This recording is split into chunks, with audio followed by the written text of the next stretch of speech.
I have spent thousands of hours analyzing so many personal and business brands to figure out what separates the big players from the struggling people who have been posting consistently but still not seeing the results that they want. And now I bring you my findings in this ultimate video. Who am I? Some of you may be all like, who are you to talk about this? I don't see you having 1 million views or 1 million subscribers. But that's exactly my point. Because I believe you do not need those things. Having spent thousands of hours in the trenches building an online business in a competitive niche, in a competitive business model, and running it as a one-woman show, I was able to take it to 7 figures in sales in less than 2 years. And what I've come to realize is that there's so many people who've been able to really carve a space out for themselves without the big numbers. Because it all comes down to how much you really establish yourself as someone worth following. So in this video, we're gonna go over the 5 non-negotiable pillars that I discovered that helps create a powerful, magnetic, online personal brand. The first is the need for an identity shift. Why one must move into their main character era?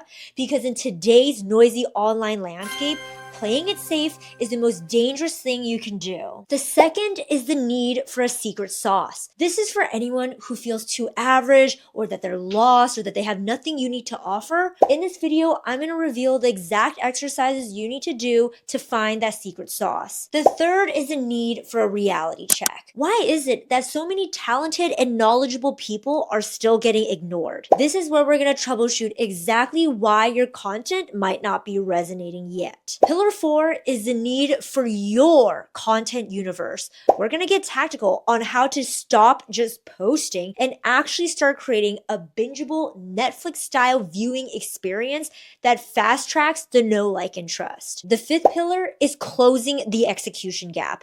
We're going to cover why it feels like the algorithm hates you and the subtle execution errors that you're making in your content that are actually to blame. And lastly, the 6th pillar is choosing your monetization strategy.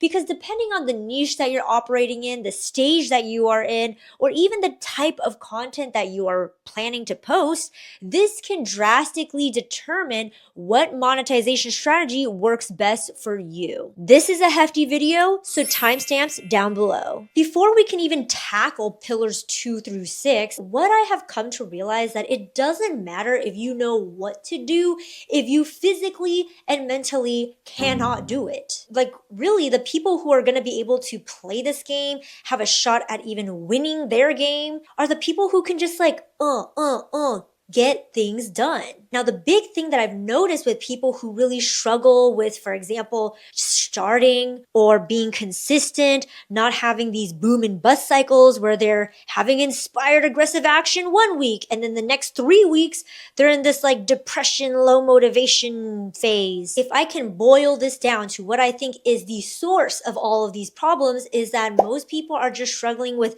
clarity and alignment issues. Now, the thing that I've noticed with clarity and alignment issues is that it's kind of like a self-perpetuating cycle. Like, a lot of people think they're gonna just do this one exercise and then boom, they're gonna have clarity. Sometimes I've realized like people can get stuck in a cycle of clarity and alignment because I have gotten stuck in a cycle of clarity and alignment. To give an example of what I mean by it's sometimes a self-perpetuating cycle, I have ran an experiment, but actually I didn't even purposely run this experiment. This was an observation after 2 years of collecting data on myself. If you watched my first video on this channel ever, you would know that it took me a lot of internal work to like actually put myself public. And, there's a bunch of reasons that I talked about in there, but I'm going to say one of the big ones was that I was definitely struggling with a clarity and alignment issue. To kind of give some backstory on why this is, and this is also what I feel like a lot of people are struggling with and why they put such a priority and an emphasis on this clarity and alignment thing when it actually is not really a problem. It's more of like a problem that you just kind of made up on your own. You see, I think a lot of us, we have chosen the entrepreneur path because we are escaping something. Usually it's because for a good chunk of our life, we have been pursuing paths that we did not feel aligned with at all. For me, for instance, I was pursuing medicine. Then when I decided to change, I went into a business that I didn't care for at all, had no alignment towards. My previous business was selling high-ticket security solutions to men. So as you can see, when I decided to quit that business, which I'm going to talk more about later, about the reasons why, I just had this huge emphasis that this next business that I wanted to build, it needed to be like super aligned with me. I needed to feel no resistance every single day that I was working on it. But that's kind of an unrealistic expectation. And it kept me in this cycle of self-sabotaging perfectionism. So anyways, like I said, I had an experiment that I was running for the past 2 years where I was trying to discover myself, discover my niche. I actually had a tracker where every week I put a new entry in, and it was like what I believe my niche statement, my unique value proposition was. And so I tracked this for 2 years. And the thing was, every single entry I wrote every single next week, I thought it was like an epiphany. I was like, oh my gosh, I'm getting so clear. Like I felt that it was changing week to week. I was like, oh, this is the new angle. This is the new marketing angle. And of course, 2 years later, after like doing this whole shebang-a-bang, like still trying to figure out my niche, I started getting really fed up with myself. I was like, oh my gosh, like I'm so tired of like, how come I can't find my clarity? I went to take a look back at this database of all my niche hypothesis that I was tracking every week for the past 2 years. And you know what I saw?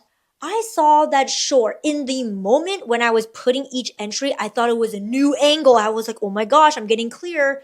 When I went to take a look back at it, I was like, it's more or less the same thing. It was just kind of reworded in different ways. Maybe I added something new or a new pizzazz here and there, but it was all within the same realm. Because to be honest, if I were to take a step back and think about it, how can I change so much? Can I really do like a whole 180-degree change in like a week, in a month, in a year?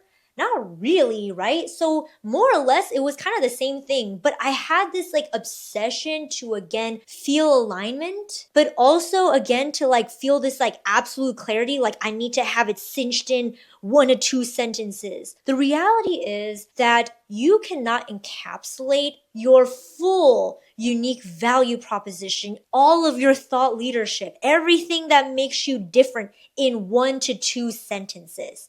How you can actually prove your unique value proposition is through the content. And as you can see, a YouTube video is not 1 to 2 sentences long. So that's when I realized that sometimes it is literally just a decision that you are clear and that you're in alignment, and that you need to just tell yourself, this is not a problem. This is not a mission that I need to get clear and get aligned. You are already clear and aligned. Sometimes you just need to decide it. Okay, so that is the first thing to realize if you are dealing with clarity, alignment issues. After you realize that a lot of the clarity and alignment issues is kind of just like self-imposed, and maybe you need to look at your past trauma to see, is it your trauma speaking? The next thing is, okay, how do you own yourself when you really truly don't feel like you have anything to own? You see, one of the things that I also struggled with was feeling like I didn't have a good story. You see, a lot of the really good marketable stories that we see online of these like big people and big brands,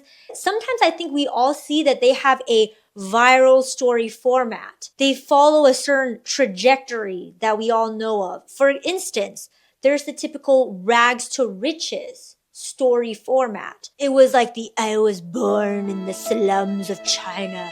I came here by boat and I worked and grilled myself as a housekeeper. And then I saved every penny to become a millionaire. So sometimes we see those stories and we're like, oh my gosh, how do I compete with this? But then I started analyzing, like I said, a lot of the brands.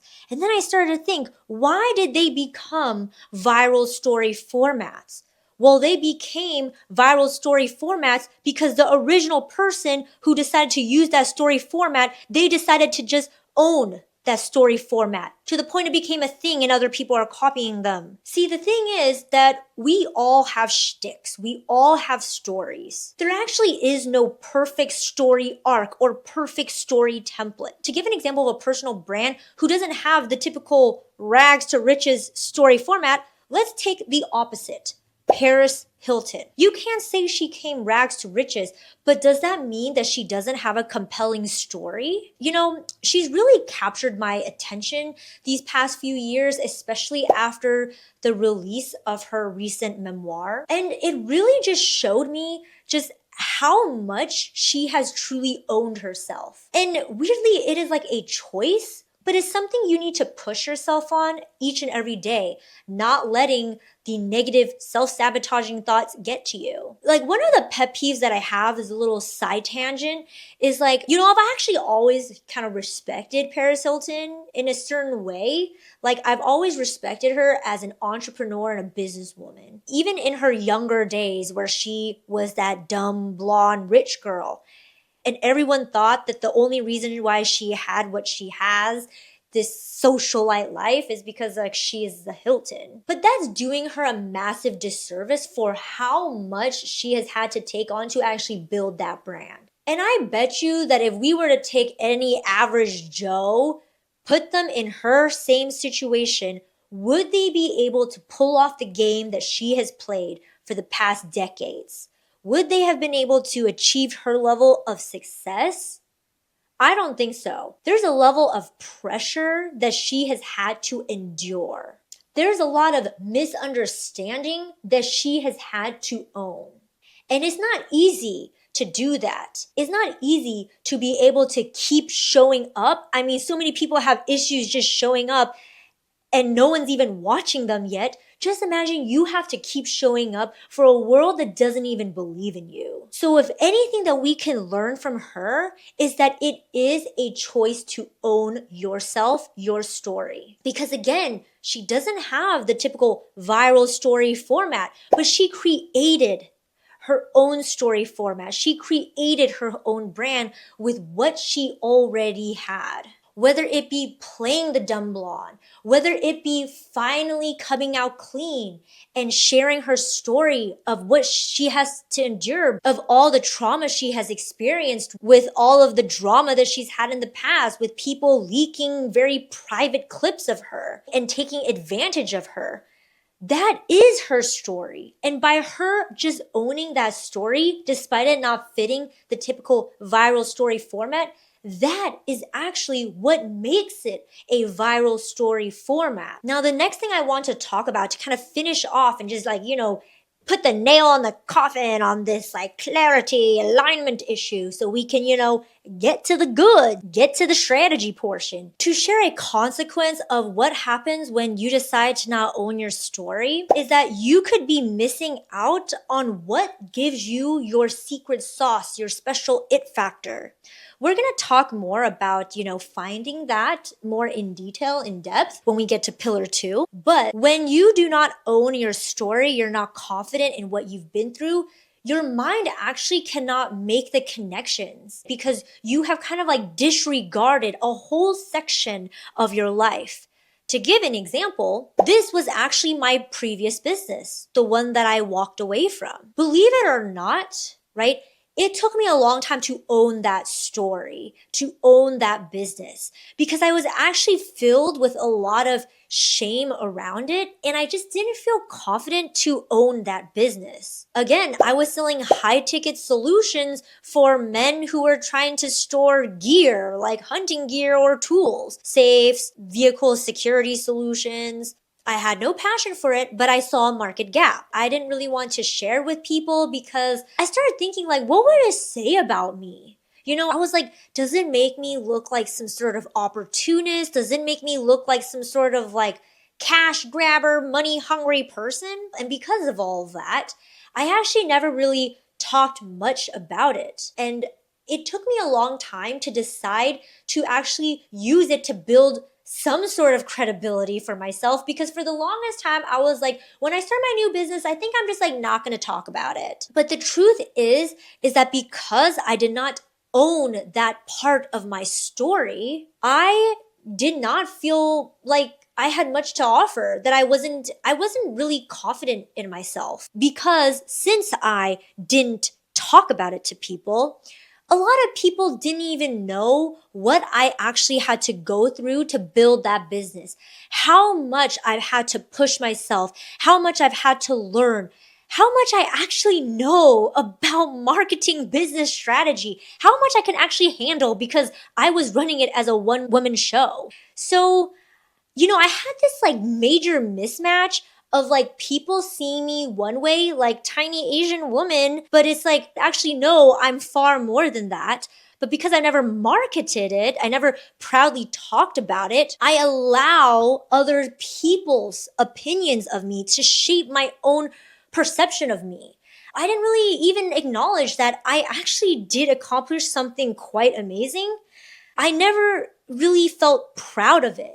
And I was always just really tough on myself and never gave myself any grace. To this day, I still feel like there's a huge significant portion of people who I don't think they really believe that I was the one who did that business myself. But that couldn't be further from the truth. I pushed myself for that business. And looking back, I'm like, I should be proud of what I had built. But you know what? I cannot fault people for sometimes being surprised that I'm choosing to go down this path of what I want to build my brand around, business and marketing strategy. Because I was never vocal about the story that I've actually been on. I've always built in private. I've always built in silence. It's like, if you can't own your story, you are letting other people kind of just create a perception about you based on what it is they know, based on the 5% of information you give them. If you really want to build a respect, credibility, you really want to find your clarity and alignment, find your story, it's literally, again, just a decision. You need to own every single part of your journey so far, because there's so much that you probably haven't given yourself credit for that you've actually been through, that is actually going to be your secret sauce, of which we're going to discuss when we get to pillar 2. To drive this point home, I want to talk about truly what is the cost of not owning yourself? What is the cost of not just choosing and deciding to own yourself? So you see, growing up, I always felt that I was surrounded by people who had a certain shtick. They had a certain value to bring. They were known for something. People saw their potential. It could be your friend who was an artist, and everyone kind of thought like, okay, you're on the trajectory to, you're going to go to an art school in New York City and you are going to make it. You're going to build a name for yourself there. Or even if you were like the super bullied girl because you were ultra nerdy and weird, but you were so smart, to the point that teachers really believed in you. They're like, oh my gosh, you were a late bloomer. Do not worry. Once you leave high school, the world is truly your oyster. Everyone felt like she may be socially awkward, but she is going to win the Nobel Prize one day. But see, again, like, she had a path. It felt like she could get to self-actualization in her own way. Now for me, and to kind of reiterate again about like why I felt lost on myself for a good chunk of my life, sometimes when I see people with these amazing, like crazy stories, I look back upon my life, and sometimes the reason why I felt like I didn't have a story to own or I didn't have value to bring is because I actually felt so average. I wasn't like super hated. I'm not going to stand here and be like, oh, I was so bullied in high school, I got my head shoved into the toilet, because that's not true. It would make a damn good story, but okay, it's not true. But I also can safely say it wasn't like I was super respected and like everyone thought I was really good at something either. So it wasn't that I was hated, super hated, but I also didn't feel super loved either. I didn't feel super special. I was what you would call safe, average. Now here's the thing. That's actually a breeding ground, I have noticed, for feeling really unfulfilled in life, but like not knowing why. whether we're conscious of it or not, our natural human nature is to like go up the Maslow's hierarchy of needs. We naturally always crave belonging, esteem, and self-actualization. And when you feel like so far from it, right? Even the girl who was bullied so hard, but she was so smart, she is still like at least on the path. But when you feel like you're not on the path, what ends up happening is you literally feel like a plastic bag drifting through the wind. Katy Perry. Now I told you that I'm trying to like nail this in the coffin, okay? So I'm going to wrap this up. So I started thinking a lot about, okay, sometimes it's hard to want to build a brand, to step into yourself, because naturally, some of us, we just want to be safe. Like I said, when you're just average, you're not super hated.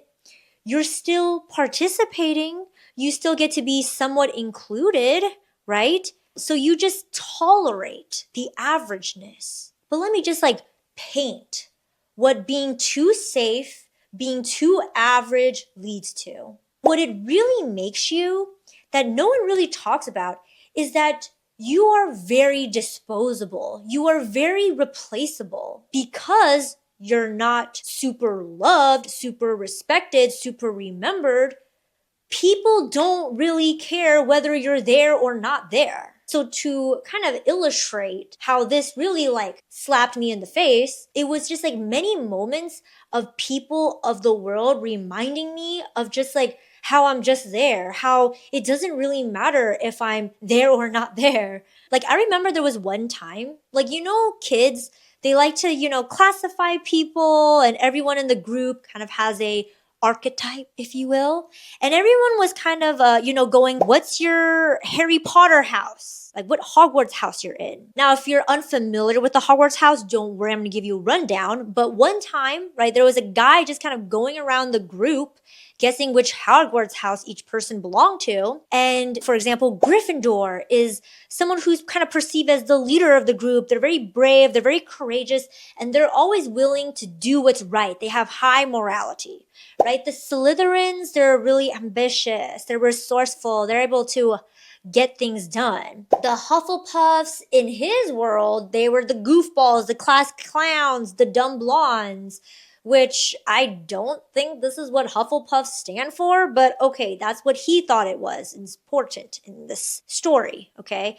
And the Ravenclaws, he said that they were, well, we'll get to that in just a bit. See, he was going around and categorizing everyone like, oh, you're a Gryffindor, oh, you're a Slytherin, oh, you're a Hufflepuff. Then he got to me, okay? And he was like, oh, I don't know, maybe you're like a Ravenclaw. Wait, what do they stand for again? I don't even know. I just feel like Ravenclaws are just there. You're just kind of there. And I remember at the time, like being just so like flabbergasted, right? I was stunned. I mean, Ravenclaws are known for their intelligence, creativity, and originality, but whatever. It was just moments like this that made me feel just really unfulfilled and really unhappy. Disposable, replaceable. People didn't care whether I was there or not there. That's kind of the impression, that was the feeling that it gave me. By the ways, this person classified themselves as a Slytherin. Ugh, classic wannabe Slytherin behavior. Boy, I'll show you who the real Slytherin is. Just kidding. Now that I'm older, I actually strive to be balanced amongst all the houses because all of the houses have important attributes that one must master. Anyway, so this whole experience like really got me thinking because I know deep down that I'm not just there. Like, I know I have personality. I mean, like, have you been inside my mind, bro? But I think the thing that I had issues with was I was too scared to outwardly show who I was to people I was not really comfortable with. So if you're trying to build a brand online, if you are not comfortable with showcasing who you are online, how can you be convincing enough? How can you even build your brand? How can you be magnetic? So really, what you need to think about, because this is what made me start getting out of my own way and just getting over myself, is reminding myself, okay, why? What is really holding you back? What is really preventing you from like letting it all out? And it's that you are being driven by safety. Like evolutionary speaking, we all had to live in tribes. Of course, no one wants to be ostracized because you'll be like left alone in the desert to like die. But we do not live in such a situation anymore, right? But that programming is still there. And believe it or not, the people who are actually leading the tribes back then are the people who are the main characters. So sometimes I feel like it's a question of, are you ready to be main character? Or would you like to continue to be a sideline supporting sidekick character for the rest of your life? Sometimes it is literally just a choice. You need to decide that you are clear. You need to just step into yourself. You need to just own yourself, whether that be owning that you're already clear, owning that you're already aligned, owning your story. To decide to own yourself, you need to just remind yourself of what is the cost of not owning yourself. Do you want to be just there? Or do you want to be in demand? Do you want to attract and magnetize? Do you want to be remembered? Do you want to be main character? And that's really a decision that you need to just decide and make. So that wraps up pillar 1, clarity and alignment. I highly encourage you, like, if this is something you're really struggling with, like, rewatch this part, because it's so hard for you to do the next pillars when you do not decide to fight for yourself, when you do not decide to own yourself. You are already enough. Choose it. You are already clear. Choose it. You are already aligned. Choose it. Your story is ready to be heard. Choose it. You are not a sideline character. You are not a sidekick character. You are main character. So now that we got pillar 1 out of the way, okay, and you are no longer struggling with owning yourself and all of this, like, can't take action, can't take consistent, sustainable action, because you have realized that it's just a decision. You just got to choose it. Let's talk strategy. So after analyzing the space and talking to a lot of people, there's actually a lot of people who understand they need to find their unique value proposition, their shtick, what makes them unique, why someone should pay attention to them versus like Billy Bob over there. The problem is, and this was the same for me, is that sometimes it's hard for you to narrow it down. Like, you have all of these different ideas of what it could be, what your shtick could be. And I think this is a problem because me and you, we're always in our mind constantly 24/7. And when you are someone who you've been learning about your topic, you're obsessing over your topic, you've just been acquiring like so much knowledge about your topic, sometimes what that creates is you have information overload. So that is what pillar 2 is about. Figuring out what is the brand messaging that you are here to own. So before we could talk about that, we need to understand that brand messaging that's really going to jive with your niche and your market needs to be a balance of what I call push and pull. Push is what you naturally want to share with the market. You're doing no market research. You're not even thinking about the audience. It's just what you want to share. So it is what I call self-centered. Pull is what the market wants. It is very other-centered, not you-centered at all. So that is what pillar 2 is about. And so as we go through pillars 2 and 3, it's about really figuring out how can you start finagling your puzzle pieces. It's what I call your secret sauce. You're finding that secret sauce that's something that you're actually good at. Maybe you don't know yet, but you actually are good at, or you are willing to do the work to get good at that, and you find a market gap to like put the puzzle piece together. But the key thing is like, you want to find a game that you know you're going to play better than anyone else, because that is what takes a brand from nothing to something, the person who's able to build that brand. So the first category of potential secret sauces is through personal identity. You could be leaning into personality, aura, disposition to create a different flavor of your brand or content experience. It could be, are you introvert or extroverted? Like, certain people gravitate towards certain brands because of that introversion, extroversion.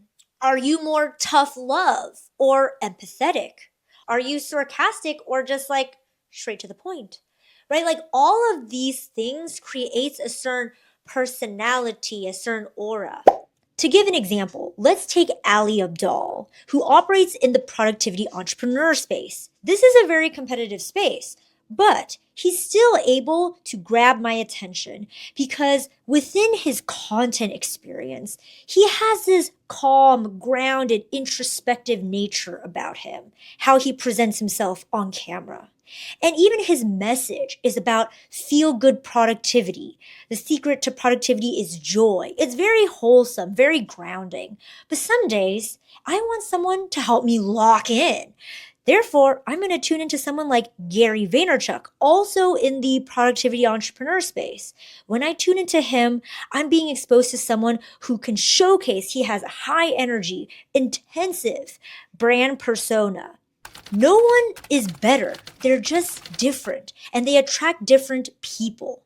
And that's what it means to lean into introversion versus extroversion so you can carve out a unique space for yourself. Now, within this, you could even lean into ethnic group or gender. For instance, let's say you are Asian American or African American or Indian.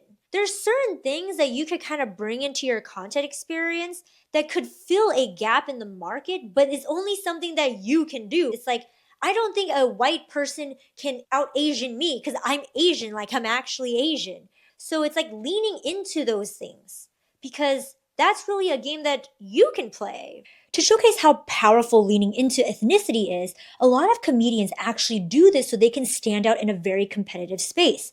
And this is very effective in creating super fans. In fact, one of my family and I's favorite comedians is Ronnie Chang, who's a Malaysian born Chinese comedian. And I'm Chinese. And he brings into his material a lot of inside jokes, Asian stereotypes, family dynamic politics, things like parental pressure to become a doctor or successful, and the Chinese obsession with wealth. And this creates a feeling of shared experience and belonging, which, as I mentioned in the Maslow's hierarchy of needs, is a very powerful force. And what this creates is me and my family going out of our way to attend his show because we are fans. Another thing is even political sway, right? Like, I don't want to make this channel political. For me personally, I'm trying to be apolitical. Like, that is a stance because I really believe like everyone within safe reasons, within safety constraints, they should be allowed to believe what they want to believe, right? Like I can see both sides of the story. But even me being apolitical, it kind of could resonate with some people. I've seen people in very commoditized niches simply just be a bit more political, bring some of their own political beliefs into their content experience, and it instantly captures a subsegment of the market that was otherwise not served. Now, the next category is experience and exposure. Within your own experience, and again, because we did pillar 1 first, and you have owned your story, you should have unlocked in your brain, right? More of your own unique experiences. Have you been exposed or experienced things that other people may have not have experience with? For example, what if you are someone who was like a lawyer, okay? And you just decide to just quit it and become a mindset coach. What if your secret sauce is the fact that you came from a law background? And you want to know who did exactly just that? Mel Robbins. Remember how I mentioned previously in the personality section that you can become memorable for the aura or the energy that you give off? Because people tune into you because they want to be in that energy with you. And remember how I also talked about a brand becomes a brand when the person in charge of executing that brand is able to pull it off. Sometimes what helps someone pull off a certain flavor is because they have the existing skills and background that allows them to indirectly, effortlessly create this personality. So going back to Mel Robbins, she doesn't have that gentle, quiet, calming energy because that's not who she is. That's not where she came from. She came from a law background as a public defender in New York City. Talk about high stakes, high pressure environments. If you want no nonsense, straight to the heart, authoritative delivery, she is your woman. no one is coming to save you, your feelings are not facts, her 5-second rule to interrupt feelings of self-doubt and move towards action.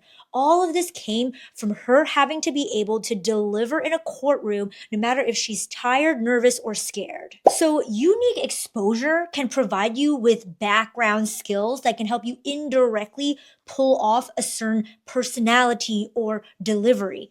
But unique backstory can also be your secret sauce. Similar to how leaning into ethnicity, people can start forming bonds because of a sense of belonging. Unique backstory also creates that. Let's take Emma Chamberlain, who is now a Gen Z icon. She got her start from being the relatable, awkward teen, the anti-influencer, someone who is messy, unpolished, unfiltered, while other influencers are showing off perfection, curation. Emma Chamberlain went viral because she was endearingly awkward and not scared to show unflattering images of herself. So all of this created a sense of belonging for people who often felt less than because they were comparing themselves to the perfect Instagram model with the perfect life. But then people watch her and go, oh my gosh, that's me. I'm also awkward. And look, someone who's awkward can also be the main topic of conversation. I'm going to talk later about market timing because I can see how sometimes, like, oh, Sam, I have leaned into my unique backstory, but it's still not working. It could be that the unique backstory is quite saturated.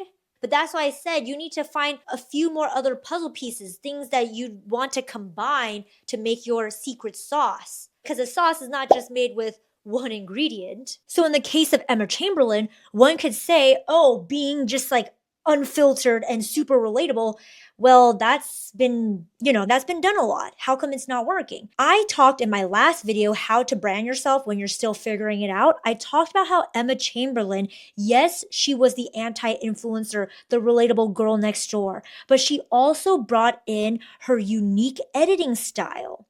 It is characterized by Gen Z humor and this type of jump cut, zoom in type of editing style that not a lot of people have the skill sets to pull off. So again, it is about sometimes combining puzzle pieces to give yourself a competitive edge.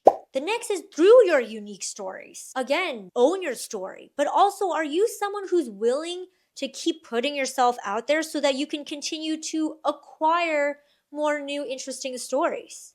Someone who seems to have an endless supply of interesting stories is Jesse Itzler.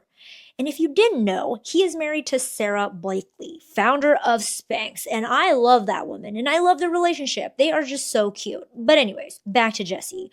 He started his career as a rapper. He then founded Marquis Jet, a private jet company, and then sold to Warren Buffett's Berkshire Hathaway. He then collects more interesting stories to share to inspire others, such as his book documenting living with a Navy SEAL, and then going the other way, living with monks. Sarah Blakely even talked about how he ran a 100-mile race. So his secret sauce is the fact that he teaches a concept that a lot of people hear from other people, but he delivers this concept through him actually going through an extreme experience and thus collecting the unique story. He's always keeping people on the edge of their seat, like, what's next in your life? And he lives this concept of misogi, where one does something incredibly hard and transformative each and every year. And so again, a brand becomes a brand when the person in charge of executing the brand is able to pull it off. And Jesse Itzler is someone who can command this type of adventurous, story collecting, crazy life, interesting life, because he's actually willing to live that life. Another angle of finding stories is just, again, digging deep into your history. Is there a story that you are maybe too vulnerable or too scared to even talk about? For me, for instance, I have a lot of trauma around, again, being just there, disposable. So I try to hide that portion of myself, hide that fear.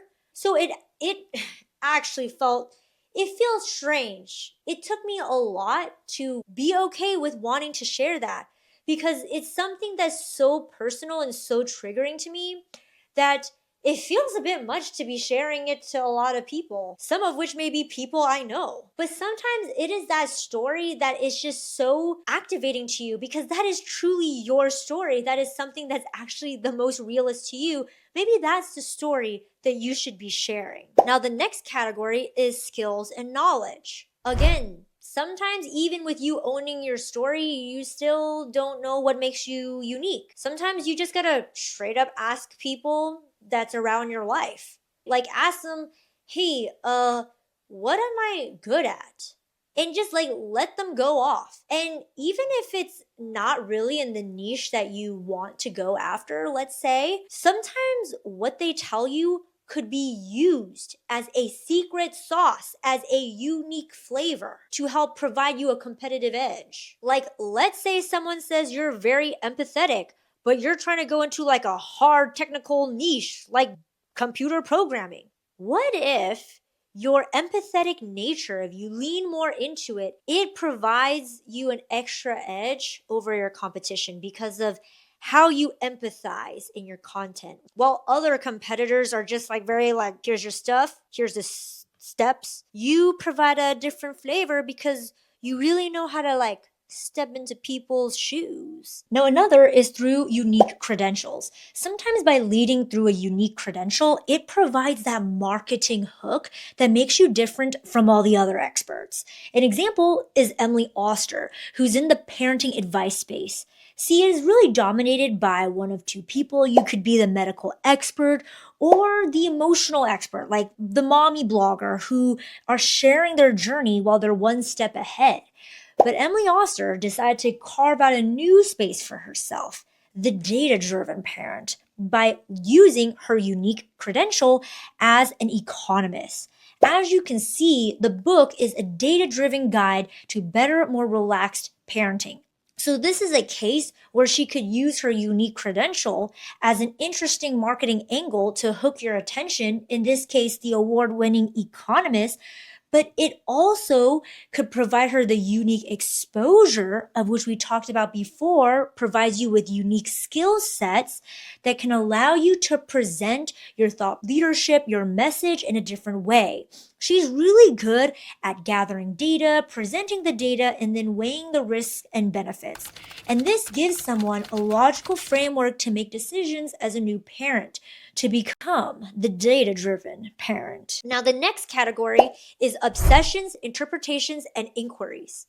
On your topic, is there a way you see or think about your particular niche that causes you to explain it differently? Like, do you interpret things differently than other people?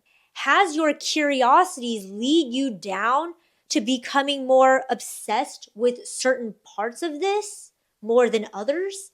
Because then this makes it so that you will have a different interpretation of it. What if maybe you are obsessed with a side niche, something else? Can you use that obsession that you are obsessed with in this side niche?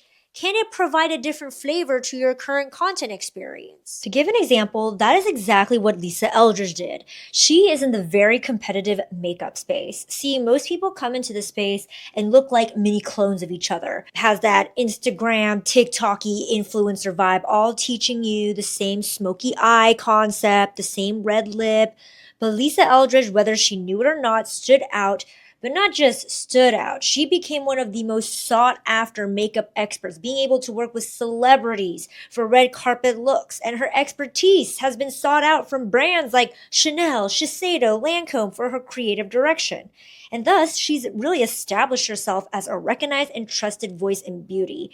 And she did this because she elevated herself from not being just another makeup influencer. She used her side obsessions of history, where she geeks out about the role of makeup throughout history, even publishing a book called Face Paint, The Story of Makeup. Some of her mini series on her YouTube channel is literally her giving history makeup lessons. And if we go through the comments, this is really what her fans love about her. She really just stands out in their minds because of this very unique flavor of content experience that she's providing.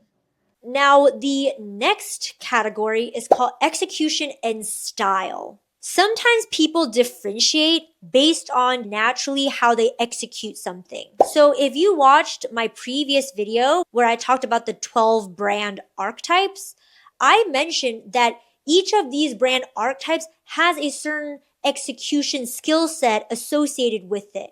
And that if you really want to pull off that archetype, it is about mastering the execution skill associated with that. So for instance, if you are someone who you're really good at like creating frameworks, you're really good at like boom, boom, boom, boom, boom, making things simple, you could lean into the fact that you may be a very good translator. Or you could be someone you're just really good at storytelling. When you tell stories, people are locked in. Maybe you can lean into the visionary archetype, because two people can talk about the same niche, but how they talk about it, how they even like execute their content, it makes it hard for someone else to really copy you, because again, there is skill sets associated with pulling off a particular brand archetype. Next, you could do the natural voice test. Sometimes people follow people because of just the natural tone that someone has when they're talking. So sometimes it's just about like, okay, you're going about your day and suddenly you just have this like whiff of passion about your topic and you just like bam and you're just like spitting stuff out. You take your phone, open the recording app, okay, and talk freely, how you naturally talk. Then you re-listen to it and you go, what is that flavor that you have that you talk in? Can you lean into it? Maybe you can refine it more. Everyone has a certain way of talking. If they can just refine it more, lean into it more, make it a bit more polished because it's actually them, they just need to like draw it out of themselves more. That could be an execution and style. Same thing with presentation style and editing style. Like, a video has a different energy when it's edited in a certain way. It could be more fast-paced editing. It could be more slow-paced editing. Even the way someone cuts up the footage, it has a certain like energy profile about it, right? And it's a different viewing experience altogether. But the thing is that it is a skill to still learn. It is a taste that needs to be kind of like tuned, right? So if you decide to own that type of pacing, that type of delivery, this all creates a different content experience. So before I continue with the other categories, let's take a break. The first exercise I want to go through is called cross-pollination. From the categories that we've just listed, go ahead and just start listing stuff. And then just start like drawing lines everywhere, like start connecting things, okay? See how different combinations of things creates different flavors, creates different secret sauces. Okay, so I'm at my computer to give a little walkthrough of what this would look like. So if we were working together, first I would take a look at your niche. We're seeing that you are wanting to operate in the personal wellness space. And we can kind of figure out that it is a very crowded, commoditized niche. So you are going to need to stand out. So if we were to go one by one through the exercises, we're going to go through your personality, aura, disposition. And you're feeling that you have a very dry, sarcastic, dark humor. Your energy is not like the raw extrovert type of fitness coaches. You're more introverted, low-key energy, but you're not shy. You're kind of giving off Dakota Johnson vibes. She has that very like introverted, magnetic quality about her, but she's also witty. Like, she's not afraid to banter with you. Very magnetic. Your experience and exposure. What can that give you in your content experience? Well, you came from corporate law, specifically high stakes mergers and acquisitions. So you've been in a very high stakes game. You've also developed a lot of analytical skills and you love doing due diligence. Like, you're very detail orientated and you're not afraid to really build a case. That's your skill set. Now, your backstory of how you even want to come into this niche is that you were incredibly burnt out. You gained like 50 pounds and you were just feeling like crap, okay? Just not your best self. All of this came to a boiling point when you had a panic attack in the middle of a high stakes client closing dinner. So then you just realize this is all wrong. You're so unhappy. You're now 50 pounds overweight. And so you decide that you need to make a massive change. You've been online seeing all of these fantastic people living their dreams. So you decide to quit your 400K per year job to find a way to not only pursue entrepreneurship, but to also live a strong and healthy life where you could also look great and not just be the paper definition of success, but the full, well-rounded definition of success. So that's your unique backstory. Now, your unique credentials that you could potentially lean into is the burnt out lawyer turned health and wellness advocate. But like I mentioned, anyone can have a tagline. Burnt out doctor turned health and wellness advocate. Burnt out corporate 9-to-5er turned health and wellness advocate. So this is something that could be interesting, could hook people, but you're not going to rely on that because look at the wealth of other things that you can also lean into by cross-pollinating. We then move into your obsessions and interpretations. Your side passions include, back then, when you were trying to decompress from the stresses of life, you would turn into gaming. And you really like Lara Croft. So if we were to take all of this, we can definitely use this, the law degree, the burnt out lawyer turned health and wellness advocate, because it combines with the unique backstory. It's a great story that is true to you, but also is something that a lot of people can resonate with. But becoming an advocate of health and wellness because of a burnout is not really a news story. It's definitely a story to tell because you could have your own spin on it, but we also need to add a couple more secret sauce ingredients. We're going to start leaning into that sarcastic, dry humor delivery that you have because this can be something that's magnetic, similar to how Dakota Johnson is magnetic in her interviews. You are going to lean into this. Now, your content experience is not about you just showcasing what you're going to eat in a day or your workout plan. You're not going after the typical influencer route. You are going to lean into the fact that you like detail-orientated stuff and you like doing due diligence and building a case. So perhaps you could go into, I'm trying to figure out this health and wellness thing, and I'm going to do the research for you. I'm going to research every claim and present the case for why you should do squats over lunges. Like you're going to dive into the science of that. And you're going to present it again with the dry, sarcastic humor that's going to be your signature. Now, because you're going to go after the more analytical, case-building content experience and not the influencer route, you can create series in your YouTube videos where it's almost like deconstructing meals, celebrity meals for a celebrity to play a particular role. You know, you could go after pop culture because, again, you are a millennial woman who's into all that pop culture stuff and you're into gaming. So you can start bringing in some of these fun elements for a mini content experience, a mini content series. And this is what helps create excitement for people to want to come back into your content experience and binge it, which later we're going to talk about the importance of creating bingeability within your content experience. Your unique value proposition really isn't a tagline because anyone can put together a tagline. If you are the person to own that unique value proposition, again, it is, are you the one to bring that unique value proposition to life? Are you going to push yourself? Is that the game you are going to play? And to bring it all the way back to pillar one, sometimes it is just a decision. It is a decision that you are going to own yourself and you're going to own this game. It's not about finding what skills. It's about deciding it. It's about going, okay, I'm ready to play. And, this is what I really want to build. This is the skill I want to master. Now, the next category is beliefs and philosophy. Do you have an opposing opinion that you feel very strongly about? Is there something in the niche that you're serving that people often talk about that you have a very strong response to? Can you lean into this? And this contrarian thought is exactly what Cody Sanchez built her brand around. In fact, her media company is called Contrarian Thinking. She's operating in the entrepreneurship, wealth creation, financial freedom niche, a very competitive niche. And she was able to reach over 1.5 million social media followers and 100,000 newsletter subscribers in just over 1 year.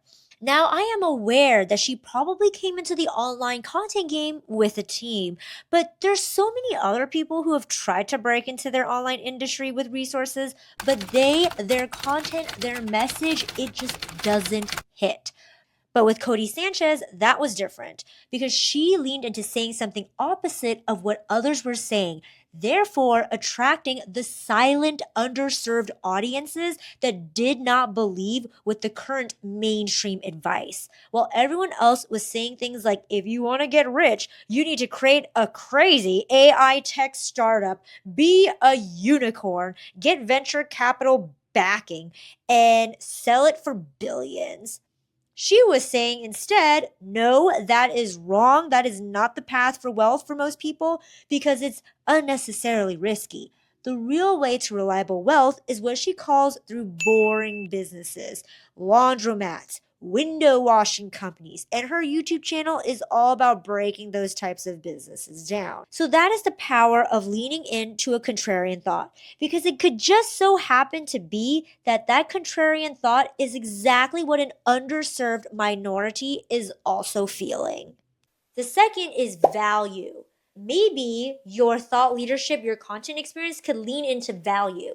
When everyone else is holding back value and they're starting to blend in, become commodities, you are like, well, I'm not scared. I'm going to give it away for barely anything. This is very Alex Hormozy style. He gives a lot of value for very little in return because he's hoping that by establishing himself truly as an authority within his space, he's going to be able to attract the super high value clientele.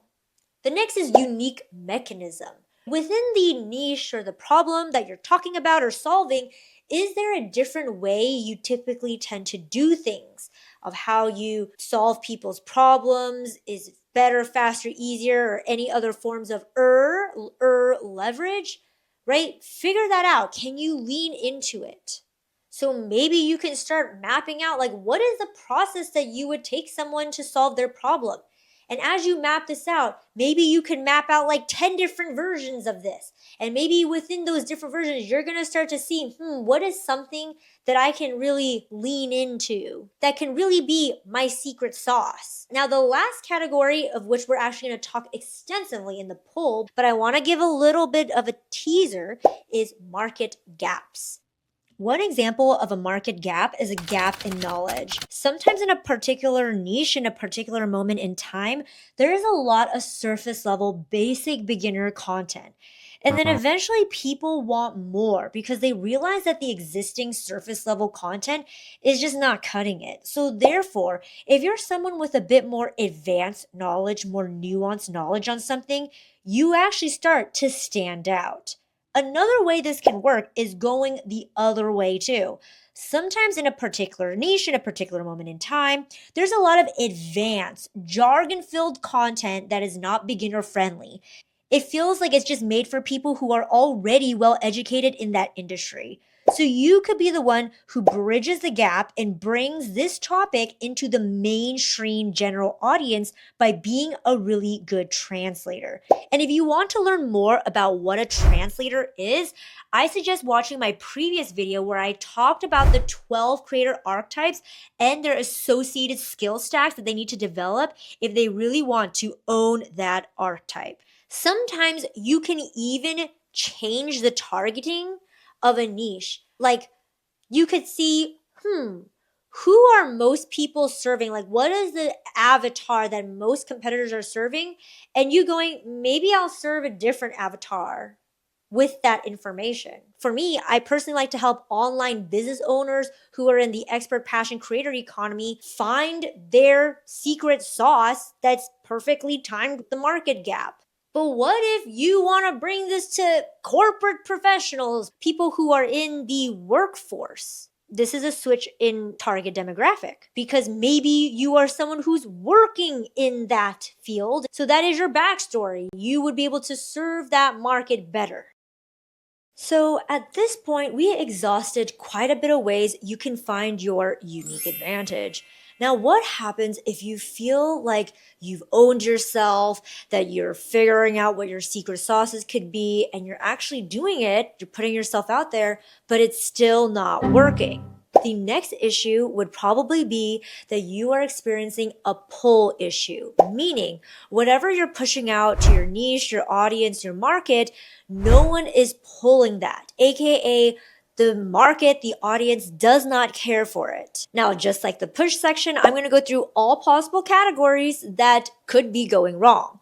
So the first category is at a high level strategy. The first is that whatever you're putting out, it's not matching a gap in the market. Now, there's many different ways that one can find a gap in the market, but one of those ways is through a switching trigger.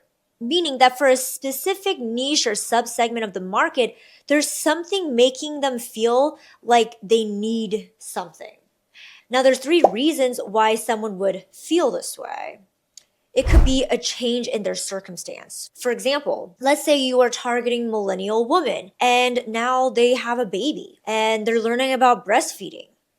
So the change in circumstance is that, well, they're a new mother. So their switching trigger could be everything that a new mother is really overwhelmed by when they're starting breastfeeding. For example, maybe they don't have enough milk supply, or maybe they have questions around, can I substitute formula when I do not have enough milk supply, or how to get my child to latch, or how do I even do all this and manage all this breastfeeding while also working a job, while also taking care of the baby? So sometimes when you have a message or something that you want to share, you need to share it in context of what the market is experiencing. So you're going to take what is the gap that they currently have. In this case, what is the change in circumstance? Now, if you're someone who you feel like you have been talking to their problems, the next issue is that perhaps this is a very saturated problem, meaning there's a lot of other people already talking about this problem. And what you're saying, you're not saying it in a different way, or you're not bringing anything new to the table, as we talked about with the push, so that you're kind of blending in. Which leads me to my second switching trigger, a bad experience. So sometimes, like, for example, in the weight loss industry, the promise of how to lose weight, it's very overpromised, right? So if that's like the leading pain point that you're going after, sometimes it may not work because a lot of other people are talking about how to lose weight. So this is when you need to go a level deeper. The switching trigger here is people are already on the journey of solving this problem, but they're not satisfied with the existing solutions in the market, or the existing content, or the existing advice, or it's just not clicking for them. In other words, they are underserved. So if you can talk about those problems, the problems that they feel like is exclusive to them, that other people may not be talking about, then you start to grab that attention. To give an example, let's go back to the weight loss market. So let's say a lot of people who talk about weight loss are like, okay, you got to track your macros. You got to make sure that you are, burning calories more than you're intaking calories. And if that's what the mass market already believes to be true, and that's what you're saying, and you're providing no other different flavor that we discussed in push, you will blend in. But if you decide to go, something within my push, like I have a lot of experience or I have a new way of doing things, and you target the fact that, maybe there's some people who they don't want to track macros. They don't want to set up all these complex trackers because it exhausts them. And then you start talking about intuitive eating. Now, this underserved segment of the market who they're tired of all this complex tracking, they are going to pay attention to you. So that's an example of, okay, maybe you're going, other people are making it complex. I'm going to make it kind of more simple. I'm going to make it intuitive. But it could also go the other way too. See, I feel like a lot of people think that the only way to provide a UVP, unique value proposition, is that you need to keep making things simpler or easy. But I'm going to say there is also a subsegment within every niche where easy or too simple actually doesn't help them solve the problem. So for example, in the online business niche, I noticed that a lot of the beginner entrepreneurs, people who are marketing to beginners, they like to get things really simplified, make things into like formulas and blueprints and equations or templates, and then someone could just plug and play. Now, what if you're someone who you've been on that, you've invested in all of that stuff, you've been listening to that advice, and you're starting to realize that these plug and plays, they're not working. These blueprints, they're too simplified. It doesn't work for my unique circumstance. Now you'd be a bit more open to talking about more complex solutions because you are starting to believe that the simple, that the dumbed down is not taking into account that every situation is different. So that's another example of how one can lean into bad experience. Another switching trigger is an awareness event. Sometimes within a niche or a market, there is a new trend or sub-trend coming into that space. The best example of this that I think applies to a lot of people is the recent rise in AI. So I remember when AI became like the it topic, there was so many people who were able to come into the space and start launching like how to use AI courses and programs. And it's because there was a switching trigger. People wanted to learn more about this. And there was low supply, a lot of demand. And so that was the gap in the market. But now, if we were to see the AI space, I believe it's really tough for a newcomer to come in and be fluffy with their content or with their solution. Because now the wave of people supplying that demand in AI, it's kind of been satisfied, right? And so now the next round of people, they actually need to, again, go back to the switching trigger. Maybe people had a bad experience with the first round of AI content and advice. Like, oh, it's too superficial and fluffy. So the next new players and the next newcomers, they're utilizing both the awareness event switching trigger and a bad experience switching trigger to kind of like get themselves and their message heard. Now, another reason why maybe your push is not pulling from the market is that the market timing is a bit off. On this channel, I talk a lot about the trends and the sub-trends and the market tempo and the timing because that all has a huge role to play on whether a niche, an audience, a market will be readily like uptaking or like readily listening to what you're pushing out. You could fall into an issue where you're too late or too early.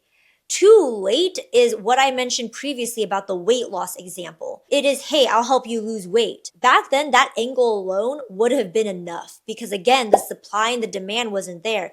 But as more and more people keep hearing the same promises, now they're going to get a little bit more skeptical and now they're a more educated consumer. So therefore, your marketing angle needs to shift to something a little bit more advanced.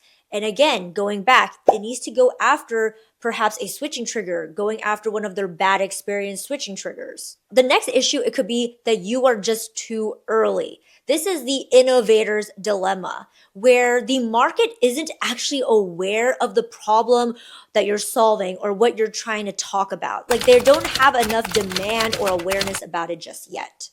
It's like back then in the 90s, saying that you want to build an online business was really weird, right? There wasn't a lot of conscious awareness about this new emerging market. A lot of people at the time, like the typical way to live life was to do the 9 to 5. Now, if you were way too early and you did not have really good marketing messaging, it'd be really hard for you to go, here's my blueprint of how to start an online business. And then you just like talk about your blueprint because the market just literally doesn't care. They have no awareness or no demand for it. Usually at this point, if you are at the early stage of a problem that you're solving and not many people are aware of this problem, then you actually need to do more in your marketing messaging to set up the problem, to even bring awareness to the problem. So for example, Gary Vaynerchuk is someone who kind of like built that demand for the online entrepreneur space. He did a lot of the heavy lifting in his marketing strategy to really like build that demand so that people later who are marketing towards, okay, here, would you like to do online entrepreneurship? They don't need to do that much setup because the demand is already there. So both of these, the switching triggers and the market timing, it just really requires you to take a step back, do some market analysis, do some market research to see like what is going on in your niche. Where are the trends? Where are the energies going? Where's the conscious awareness? Because this is going to allow you to figure out what you need to put in your marketing, what you need to put in your content to build awareness, and what your brand needs to be targeting as an angle for you to get the attention. Now, the next reasons is that you can have a unique value proposition and action mismatch, meaning you've probably honed in on what you want your push puzzle pieces to be, but maybe those are actually not your push puzzle pieces. You don't really deliver on those push puzzle pieces, and you are not willing to push yourself to develop those push puzzle pieces. So for example, you say that you're really good at getting beginners to understand a complex topic, but when people go onto your video, they're actually more confused than ever. So you're saying you want to go after being a translator as one of the 12 brand archetypes. You want to build the skills of learning how to simplify things for the mass market in your niche, but you are not delivering. So even though maybe that unique value proposition is strong, maybe it does actually fill a gap in the marketplace, it could be that at this very moment in time, you are not the person with the skill sets to deliver on that. So to give an example of someone who I feel has a very strong unique value proposition and action match is Miss Excel. She makes Excel fun and accessible for everyone, right? She's helping people like learn these Excel skills so that they can take it to their jobs.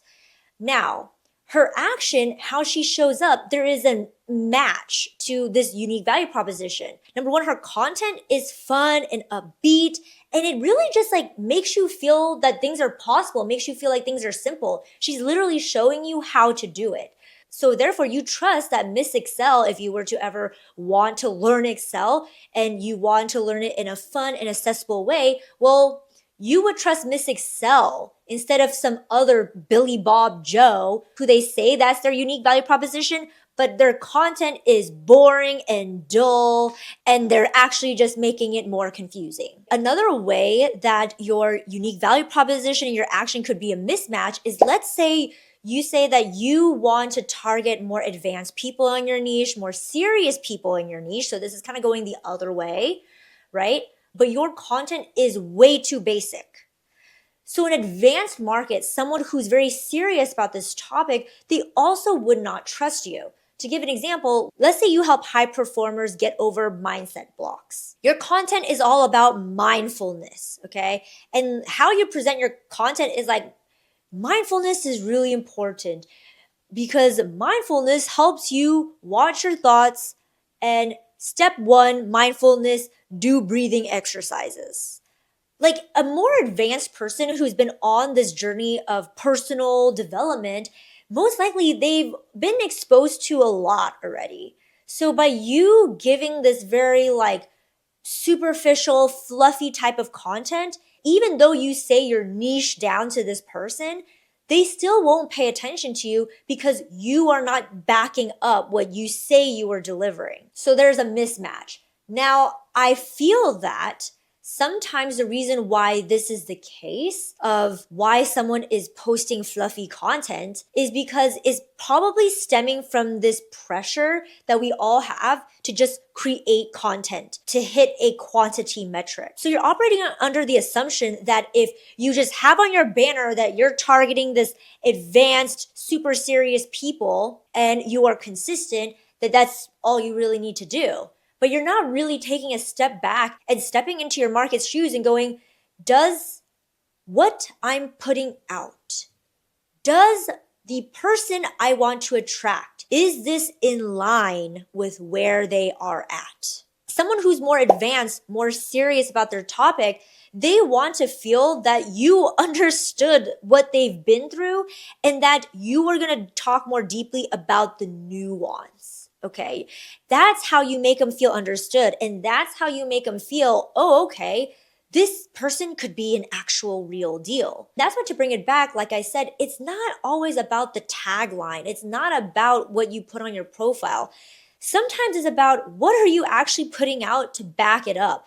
Because at the end of the day, sure, maybe you can grab attention with a tagline, but people are not going to continue down your content experience if you are not delivering what you say you're going to deliver. Now, the next category of why a push may not match a pull, especially true if you're trying to sell your own products, courses, programs, solutions, is that there's a product offer market fit failure. Why there could be product market fit failure is, let's say you are selling a more higher ticket item. Usually at these higher ticket items, it needs to be leaning more towards painkiller and not vitamin. Meaning it can't be something that's a nice to have. It needs to really solve someone's problem.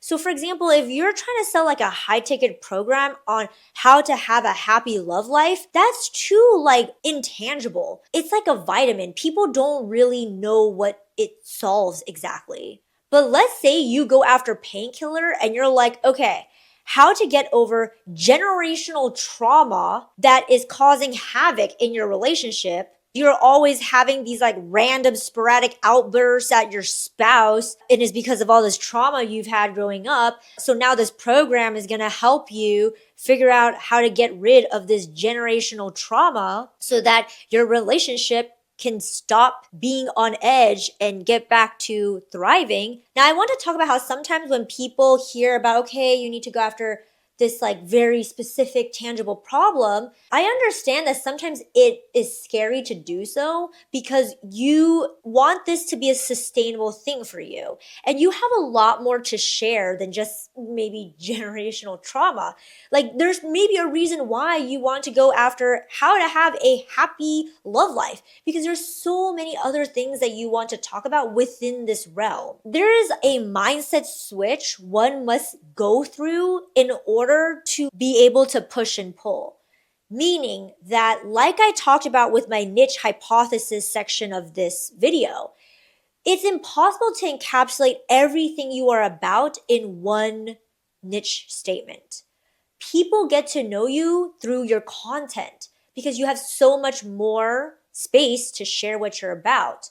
So the purpose of why you want to have a painkiller is because you want to just grab attention. Like you want someone to know what it is that you're about so they can remember you. Because you have to see that a lot of people are actually generalists. There's more people who are confused who would always go after how to live a happy life because they're not doing the work to really like hone in on their messaging angle, on their content angle. So therefore, if you actually have something really awesome to give, but you just are packaging yourself like everyone else, majority of the confused people, then people are automatically going to think you are confused too. You can't really help people if they're not even willing to listen to you. So it's actually doing them a disservice when you are not willing to really like cinch in that marketing angle.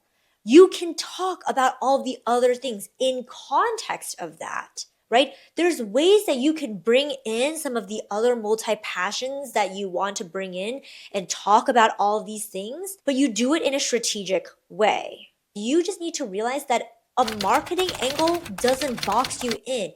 It is just you putting your foot in the door to get someone to actually like start to listen to you. So that was a bit of a tangent, but it was important to bring up.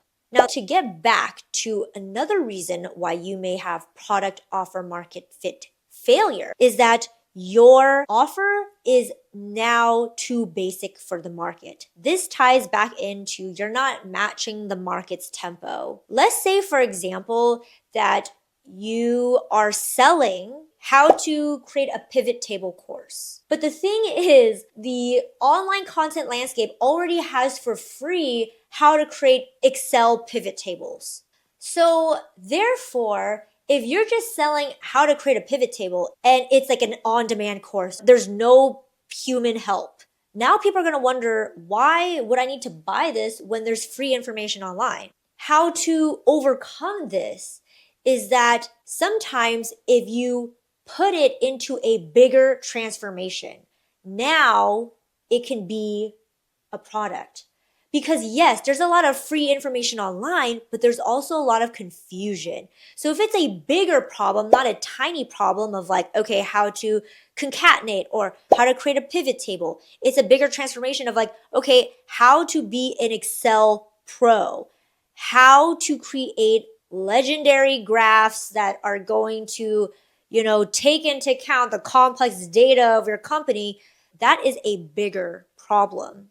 And so even though the different components of that offer could maybe be found online, the biggest enemy though is the overwhelming confusion. So you'll be offering a bigger transformation with the offer. Now, the next issue that you could run into is you have a passion or an expertise around something. Let's say it's around like rhetoric or something or grammar. On its own, to get someone to like want to buy on like rhetoric or grammar, it's not really solving a problem that the market wants. Like no one is waking up every day and being all like, I would like to improve my grammar. But if you can put your passion of grammar, of rhetoric inside of, okay, I'm trying to maybe sound more professional during my work presentations, or I'm trying to become a speaker, go on TED Talks. Now that can be tied into a more market ready problem. Now, the next overarching category of why your content, your message may not be resonating with the market is that you have messaging, packaging, or communication failures. So the first is the curse of knowledge. Sometimes when you're an expert on something and you've acquired so much knowledge, it's really hard to meet the market with where they're at. This is a really big issue for people who have very advanced knowledge and they've been in their industry for so long and they really know their stuff. Like they really know the reason of why someone has the problem that they have. You could be someone who's struggling with the curse of knowledge if you're someone who you're very confident in your solution, but every time you talk about it with people, you put it in your content, people are not resonating. You know it's going to solve their problem, but they're not resonating. So to give an example, let's say you want to build a personal brand around just being the person that people go to for team building. Let's say the market consciousness at the time, their biggest problem is that their team just literally doesn't get anything done, right? And it's so frustrating for this leader. They're like, I'm always like, doing these morning meetings, but it's like, I think my teammates are dumb. And they're thinking that I need to have a better hiring process to hire smarter people, or I need to create better training systems in my team to be able to like help these bozos like learn how to get stuff done. So that's like where the conscious market awareness is, okay? And you're coming in here talking about you have to create emotional and psychological safety.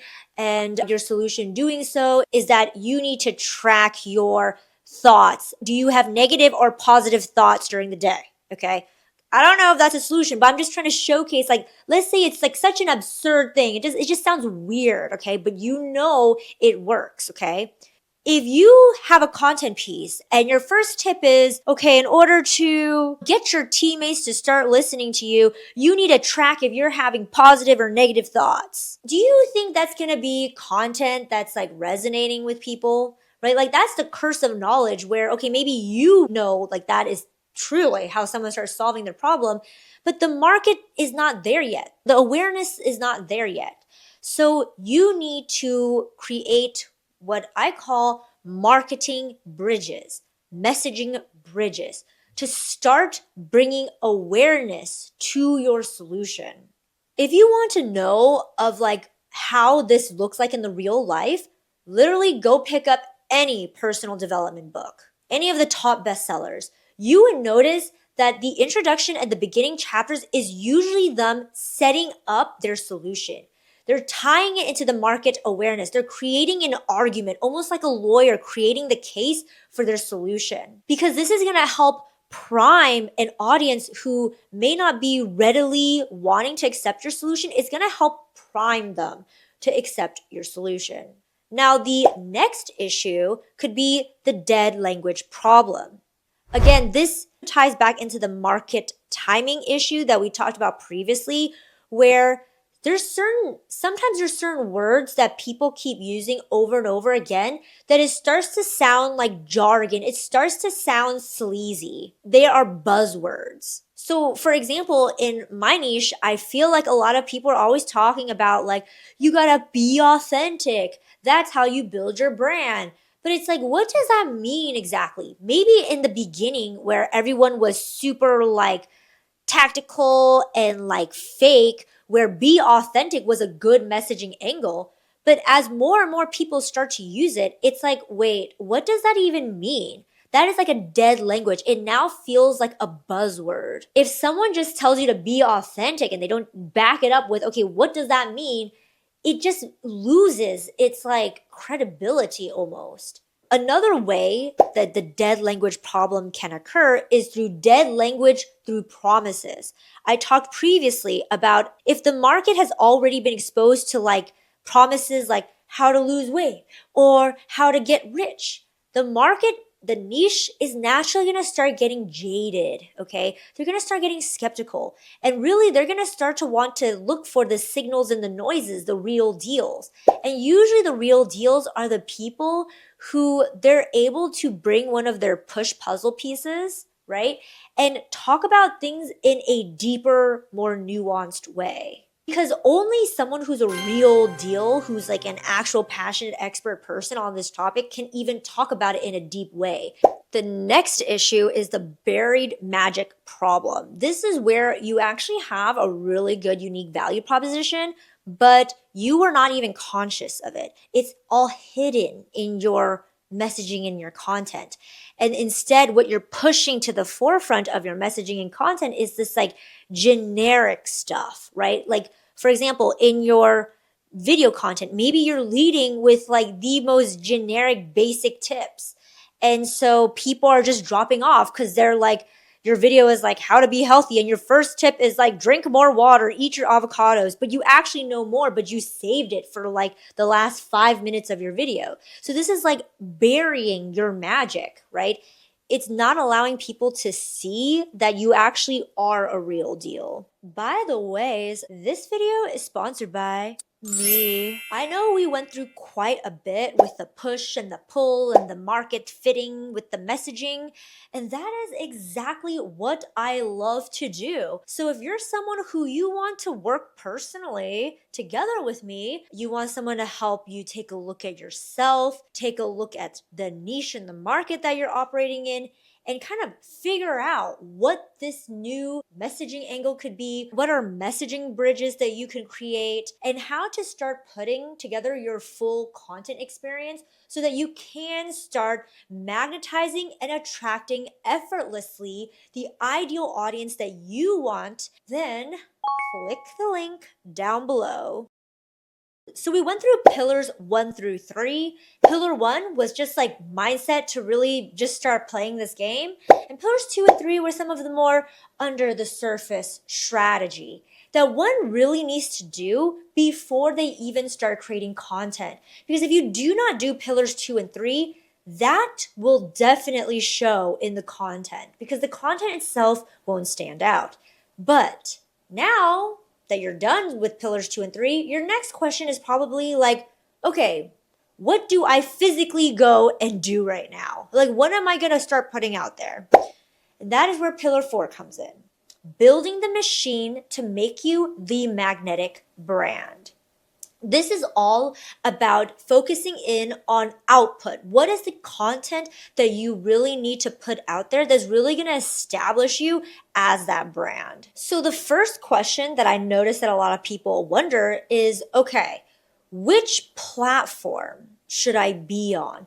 And what about this content repurposing? I mean, if I'm going to build a brand, people got to really see me, right? Like I got to be everywhere. And so really the question is, are you going for what I call omnipresence, meaning you are everywhere? People cannot forget you. Your face is literally everywhere. Or are you going more for focused distribution, aka you are going to go all in on one platform and build your authority on one platform. Now, the thing is that both strategies have winners. So the question is more like, what strategy is actually doable for where you're at the particular point in the journey? Because the key is, if you've been following along, I'm all about knowing what is the game that you're meant to play. And sometimes that also means what is the game that you're able to play well right now? Recently, I know there's a trend of like, okay, you want to content repurpose. If you're creating content for one platform, Instagram, maybe you'll repurpose it to, I don't know, TikTok, or you're on YouTube and then you repurpose to Instagram. And I believe the reason why this is a popular strategy is because oftentimes we see a lot of the really big successful players do it.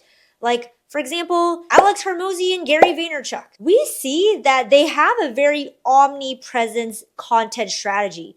We see that they are splicing up the content. And we see just how much traction, how fast they were able to build an audience.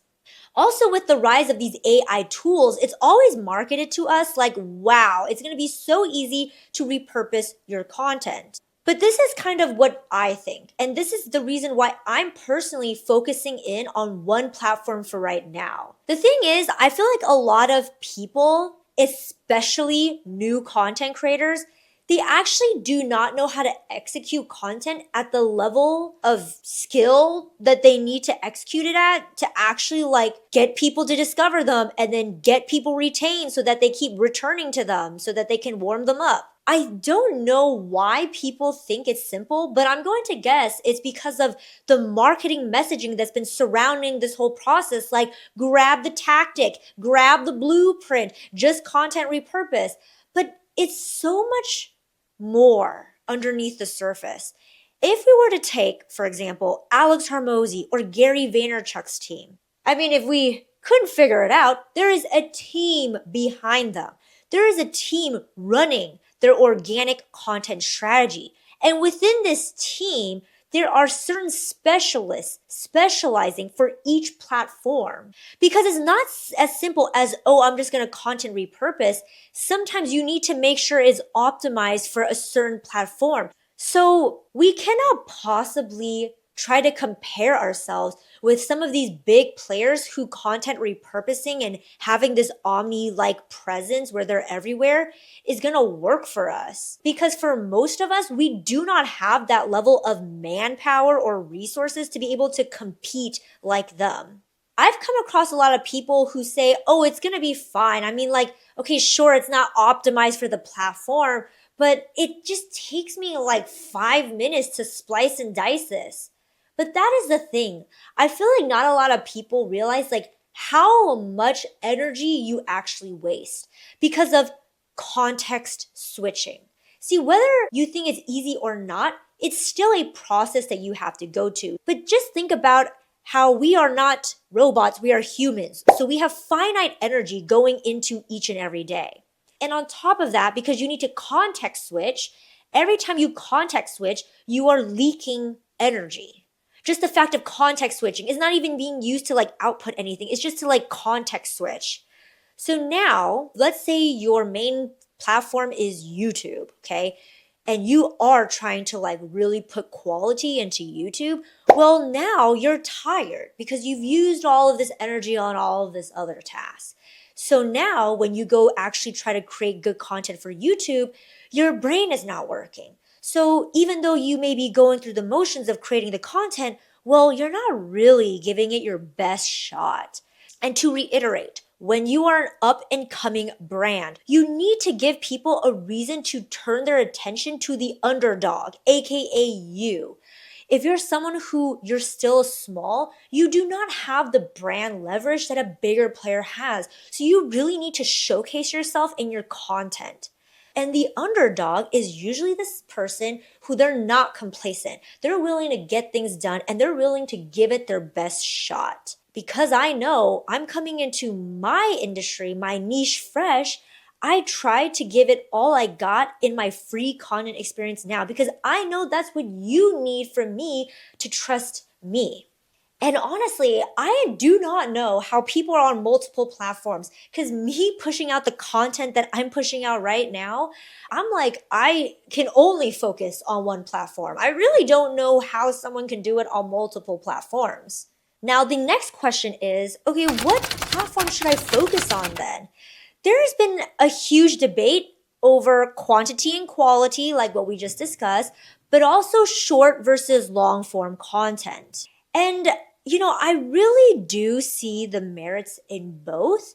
But if you're someone who you're not trying to, get the reps in to get comfortable, but you're someone who's okay, your next era of your journey is you are actually trying to like get a result, like you are trying to build some authority, then I would say it's always quality and long form content because that is what builds trust and authority, which is the purpose of this video of like, okay, how do personal brands become personal brands? Well, they need authority and trust.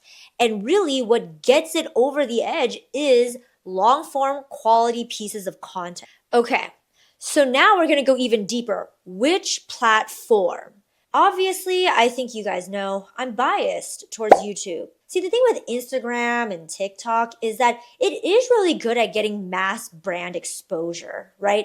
Like, I know people are saying, okay, it is getting very competitive and hard to grow on those platforms, but I would say it is a little bit easier because of how the algorithm works. There's a little bit of inflation on those algorithms. For example, you could rack numbers quicker. Like if you had the skills, you can probably rack numbers quicker on those platforms because of the fact that a view on Instagram or TikTok is easier to get than a view on YouTube.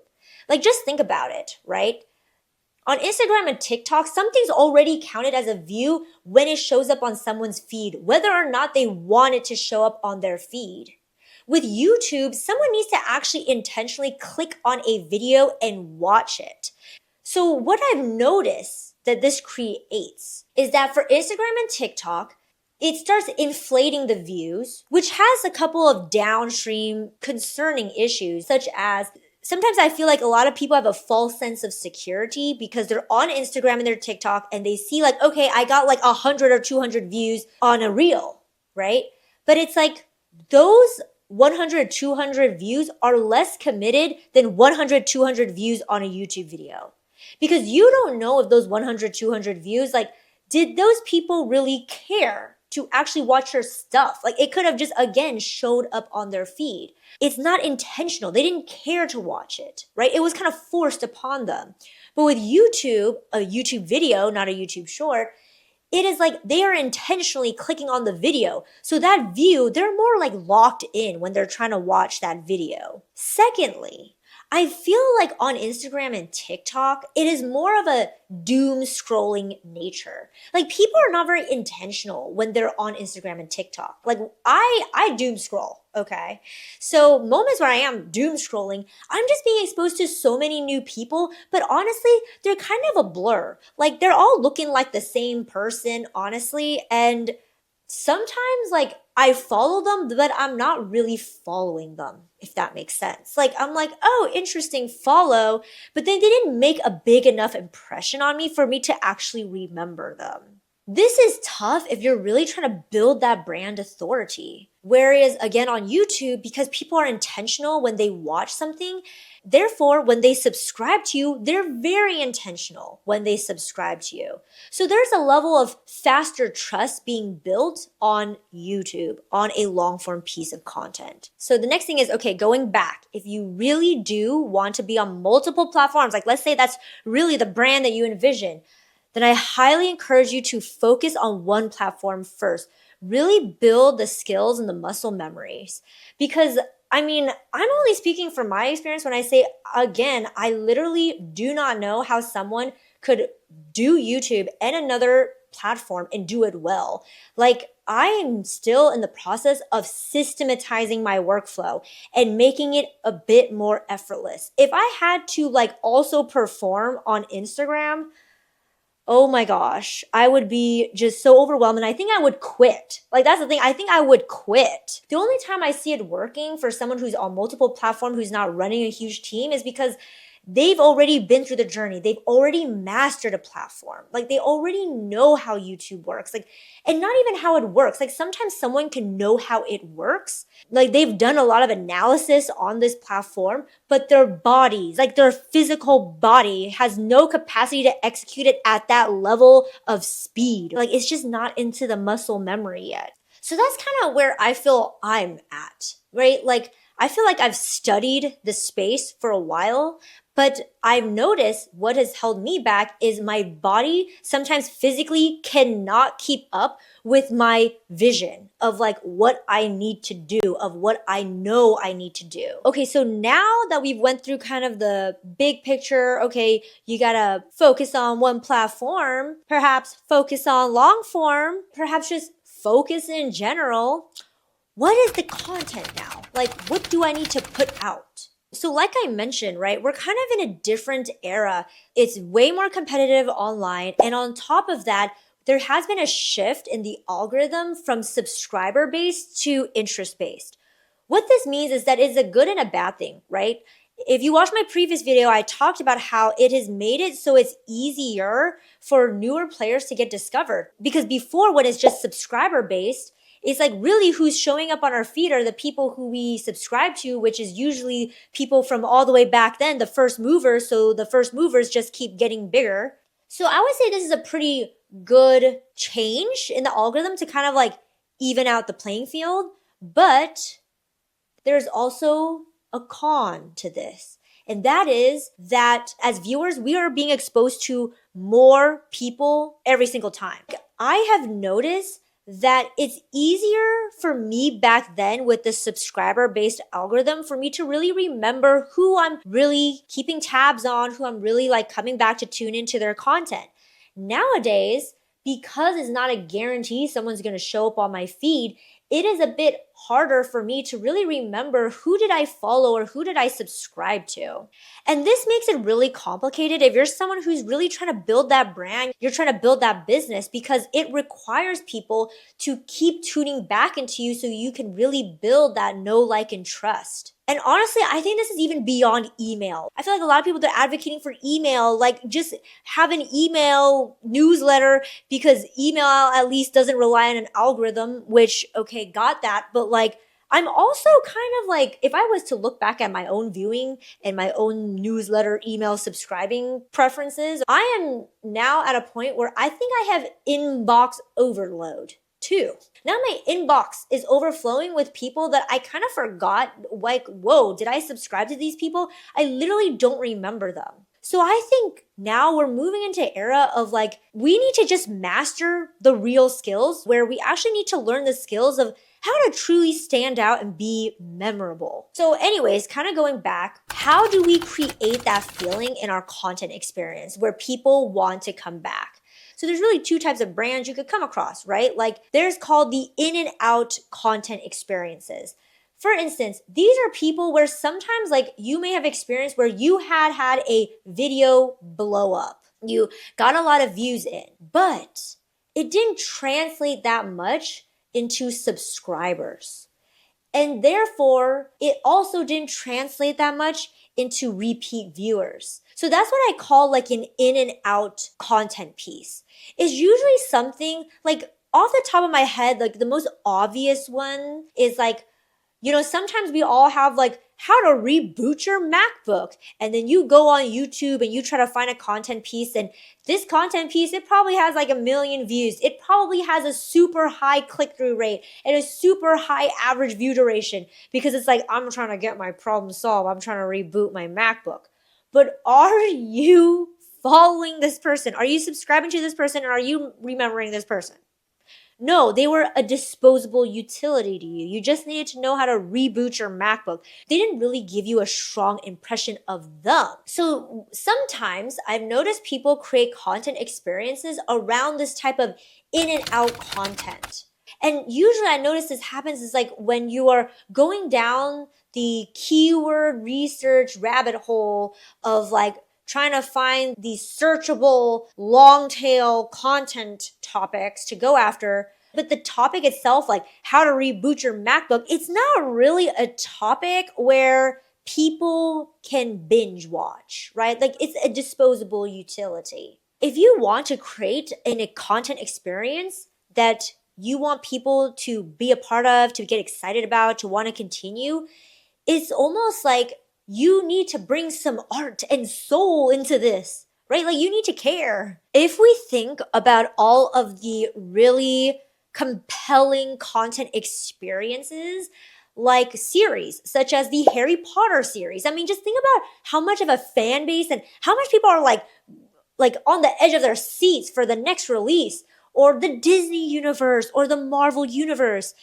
Keyword here is universe. So when I was analyzing my viewing behavior and also interviewing people on their viewing behavior, really, even with some of this interest-based algorithm shifts, there's still people that we remember, that we always are trying to like seek out their next piece of content, because when we joined their content experience, it gave us such an impression that it was ingrained into our memories, right? And to reiterate why this content experience is so important, if you're someone who you do have offers you're trying to sell, is how can someone buy from you if they're not actually a returning viewer of your content experience? So I'm going to go through a few ways one can create bingeability. When you create the content, sometimes you could hone in on a specific topic. And if you're someone who you really got that strong, unique value proposition, then you can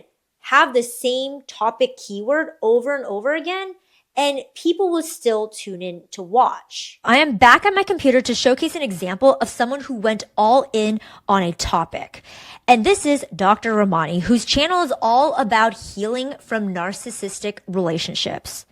And as we can see, she's really going after the keyword narcissist, but repackaging it in different ways. So if you're someone who you're in a narcissistic relationship and you are trying to heal from it, well, now you are going to be hooked into her content experience because you're going to want to keep watching the next video and the next video because it's all talking about different things, but in the realm of this one problem that you're dealing with. So for example, this makes narcissists furious. Why narcissists aren't evil monsters? Unmasking the narcissist without saying a word.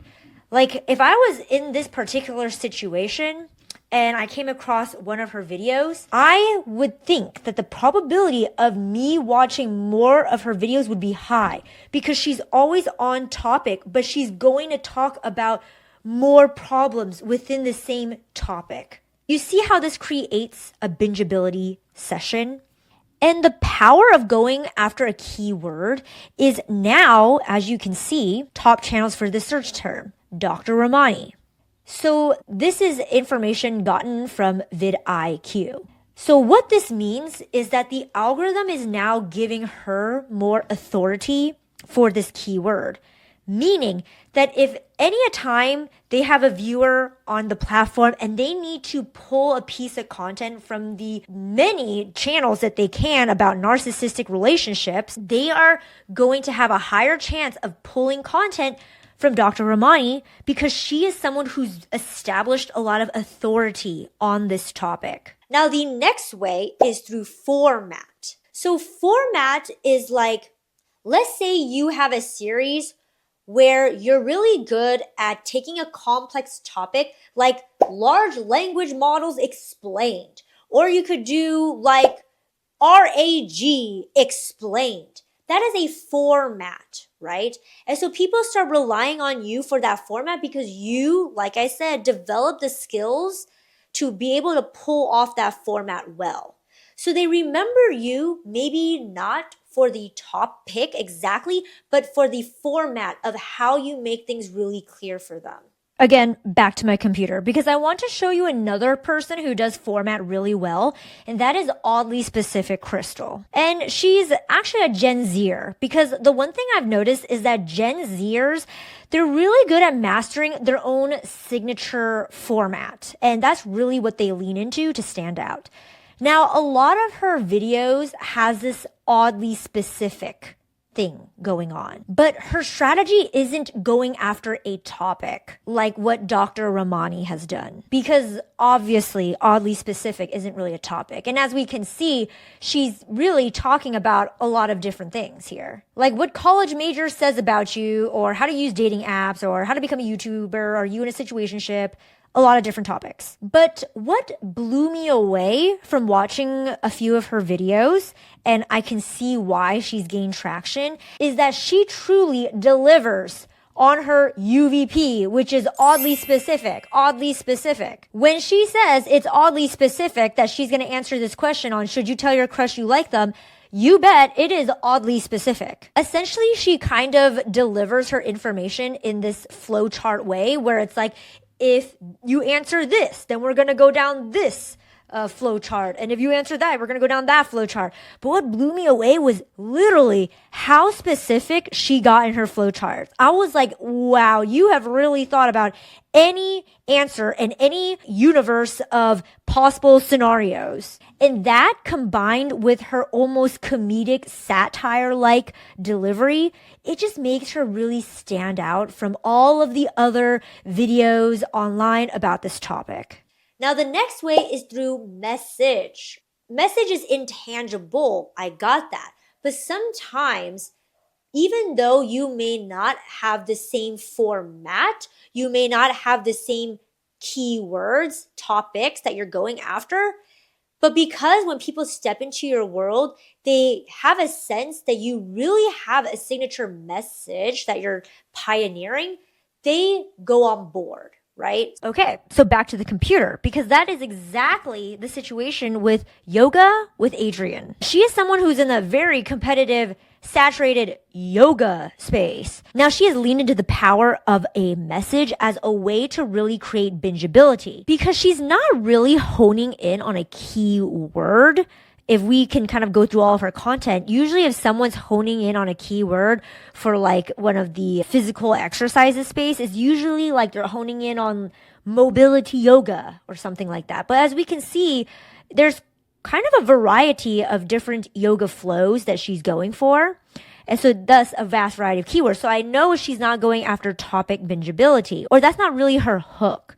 And if you watch her stuff, it's not really presented in a signature format either. But one thing that I really noticed about her and what I found when I was really analyzing the people who were really big fans of hers was that they were really drawn to her because of the message that she pioneers, which is that she's really trying to provide a space for people where yoga is for everyone, where just showing up on the mat, doing your best, doing what feels good. Her whole thing is find what feels good. This has really resonated with a lot of people. As we can see, people really liked her message of that they didn't have to be perfect with all of their yoga poses, that really just showing up on the mat was winning a battle in itself.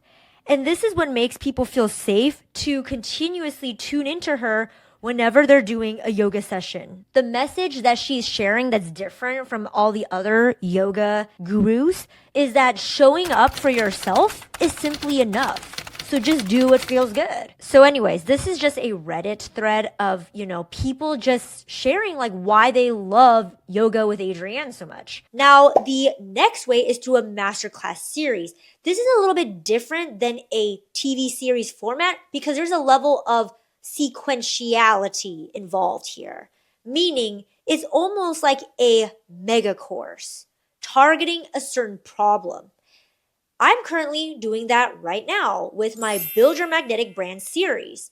Now back to the computer again, because I just wanted to showcase the power of the Masterclass series for bingeability, because I was personally at one point in my life binging this guy Nick Milo with Linking Your Thinking. And I invested money in him because of his masterclass creating that bingeability session for me. So he is in the personal knowledge management space. He's in that second brain niche. And he's really niched down to talking about Obsidian in context of the personal knowledge management space. And if you guys do not know what Obsidian is, it is this application and tool that is like a competitor to Notion that I do know that other people use. Now, I personally, side note, like the Obsidian, but I also see the value of Notion, but I like Obsidian better for personal knowledge management because I'm a bottom-up thinker and not really a top-down thinker. But anyways, I remembered I discovered him when I was trying to build out my second brain in Obsidian.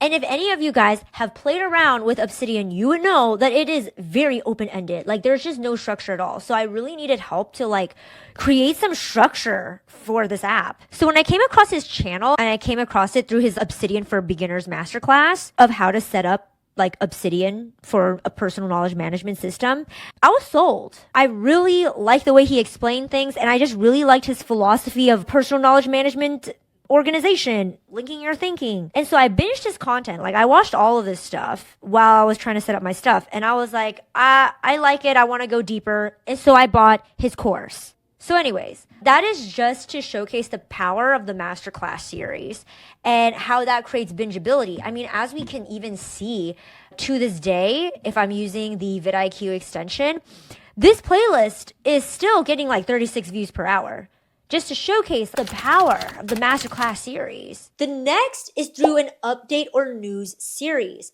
This is really popular in certain niches. For example, like if you are in the stock trading niche, usually in those niches, people need updates or news to stay on trend. So this could be something you can incorporate to create that bingeability, to create that intrigue. Now, we talked about how to make yourself more bingeable so you can get those repeat viewers. And this goes beyond, like a lot of people talk about content pillars, just saying, okay, your content pillars is like wedding, productivity, and fashion. But again, we have to take a step back. Does that make you memorable? The fact that you're just posting within buckets. As we've discussed, a lot more goes into that. And the thing that I really want to focus on is how can we make you bingeable? How can we make it so someone wants to keep coming back to you? The only reason why this would not work out for you, it could be you're doing it but it's not working out, is because the execution is off, or you didn't really get your unique value proposition strong enough. You didn't get your push and you didn't get your pull. So which you would need to go back to those pillars. So let's talk about some of the things that you may want to start building out. Like what are all the components of a content experience that's been fully built out? I would have bottom of funnel content pieces. For example, these are content pieces that are really showcasing that you are a real deal, that you actually have a solution. If you're selling something, you need to give a pretty good overview of what it is that people are going to be buying, and you're going to be building the case for it. In the more bro marketing side of things, this is like a webinar or a video sales letter, but we're not going to call it that. And honestly, sometimes the format of those things are weird. Like people are seeing right through that now, in my opinion, right? But I like the idea of a masterclass. I like the idea of a free total ultimate course or a beginner's ultimate guide. Like something that really showcases that you truly are a real deal in your space and that you actually have something to share. Now, the next thing is that sometimes these bottom of funnel content pieces, they're not really good at bringing new people into your world. And it's really hard to build a brand where you are able to sustainably sell some stuff when you are not bringing in new people into your ecosystem. Again, it's almost like a system, right? Like if people are buying stuff, well, now you need to have people replenish those buyers, or else the existing people who are bottom of funnel, they're going to get exhausted. And this is where people get into the feast and famine problem, where it's like they had a really good launch, but because they were not filling that top of funnel, they were not bringing new people into their ecosystem, all the sales, all the potential people who would buy starts to dry up. And this is where you need to step into the market's shoes. Find titles, thumbnails, and packaging that's still in line with the messaging that you want to bring so that you're not an in and out content viewer, but is still relevant. Again, sometimes going back, when someone is too much all push, they're like, they don't want to think about, okay, what is really good packaging? What's really good titles or thumbnails? and instead they just like start pumping out content, just like turning on the camera, hitting record, and just slapping a random title or thumbnail, is that no one discovers them, right? And then this starts getting the whole system clogged up. Now, the next thing is you want to get analytics and tracking, right? Because it's really hard to get all of this system put together when you're not seeing where are things getting clogged up and bottlenecked, right? So for instance, you would want to see for people who are clicking onto your newsletter, how many of them are actually subscribing? Because if it's really low, it's going to tell you something's wrong with the landing page on the newsletter opt-in page. If it's on the offer, same thing. But even all the way up to what is your view to subscriber ratio? What is your new viewer to returning viewer ratio? All of these things kind of showcases to you where do you need to start putting your attention to. For instance, if you're seeing like you are able to get a lot of new viewers in, but you're not able to retain viewers, then we have a very big free offer experience issue, right? Your free content experience, how you initially come off, you're not memorable enough. Something about your content needs to be improved. I also believe that if you're in the brand building game and you're going to be creating content, you need to create some sort of second brain system to manage your knowledge, your information, your experience. Because this is where you can start creating those frameworks for yourself. It's really hard for someone to really like go through all their push and pull puzzle pieces when they don't have like a system to like organize it all. And the next, of course, is a task management system so that you can make sure you're getting things done. Now, we've kind of walked through all the different things that you need to put this all together, but it's kind of a lot, right? Like, what do you focus on first? So the first thing that you got to do is you got to figure out the pillars 1, 2, and 3. You got to get your first hypothesis of what your unique value proposition is. What is the pull puzzle piece? What is the push puzzle piece that you're trying to click together? And then you're going to need to figure out how are you going to translate that into a really good free content offer? Like what type of content series do you need to create? What type of keywords do you need to go after? At this point, you just need a loose hypothesis of your paid offer. You don't need it really cinched in yet because I notice it really does change as time goes on. But you can have a loose hypothesis, but there's no reason to go out and start building this out. Because what if your unique value proposition wasn't the correct unique value proposition? So at this point, right, once you spent the time, a good time, right, like time where you've really thought about this, did some thinking, now you can start to take some action. You're going to do your first round of tests where you're going to focus on seeing, can you build that audience around this angle? During this time, I would also be really honing in on my content creation muscles, right? Like if you're not used to content creation, this is really the time for you to like start becoming that brand. Like you're starting to make content creation more effortless. Sometimes in the beginning, no matter what you do, no matter what workflow you follow that you grab from a free YouTube video, it's just going to feel tough. So it's not time to get like discouraged and be like, oh my God, this is unsustainable, because it actually gets so much easier with time. When I compare this video to my very first video, this video is far longer. It's a much more ambitious project to take on. But I would still say it was far easier than my first video because I'm just like so much more in flow and I can get this done much more faster. And on top of that, during this first round of content, I would be really studying the platform. I'm really figuring out and developing my natural intuition on what good content for my game is going to look like on this platform and how I'm going to really stand out on this platform. So sometimes there could even be a transition from phase 1 and phase 2 because sometimes you could be stuck in perfectionism. So a baby step in between phase 1 and phase 2 is for you to just launch maybe an imperfect content piece. Like my first 3 videos on this channel, like if you watch my first video on this channel, I almost did not even want to post it. But I promised myself that I would so I could get started on this process, right? And sometimes you just need to push yourself to just launch it, not get stuck in perfectionism, because how can you get the feedback and the data? But most importantly, Sometimes you need to also become the person who can build the brand, who can bring the brand vision to life. And if you are not putting yourself out there and you're not really like working on the skills to develop those muscles, it doesn't matter how much you go back and forth really perfecting your unique value proposition. You will not be the person to pull off your unique value proposition simply because you just literally cannot create the content to do so. So at this point, this is a weird moment because you may need to go back and forth a couple times with phase 1 and phase 2, okay? And this is kind of the part where a lot of people get discouraged because there's so much working against people, right? It's like you need to get your unique value proposition, your product market fit, your free content market fit, offer messaging fit, right? And on top of that, if you're new, you got to get your skills up, right? So there's a lot of moving parts here. And so that's why it's like, I would want you to focus on this, right? Because the thing is that if you were to go into monetizing, like let's say you want to launch an offer, a high ticket offer, a cohort, or even a product, you need to take into account that you are now going to add that onto your plate when you do launch it.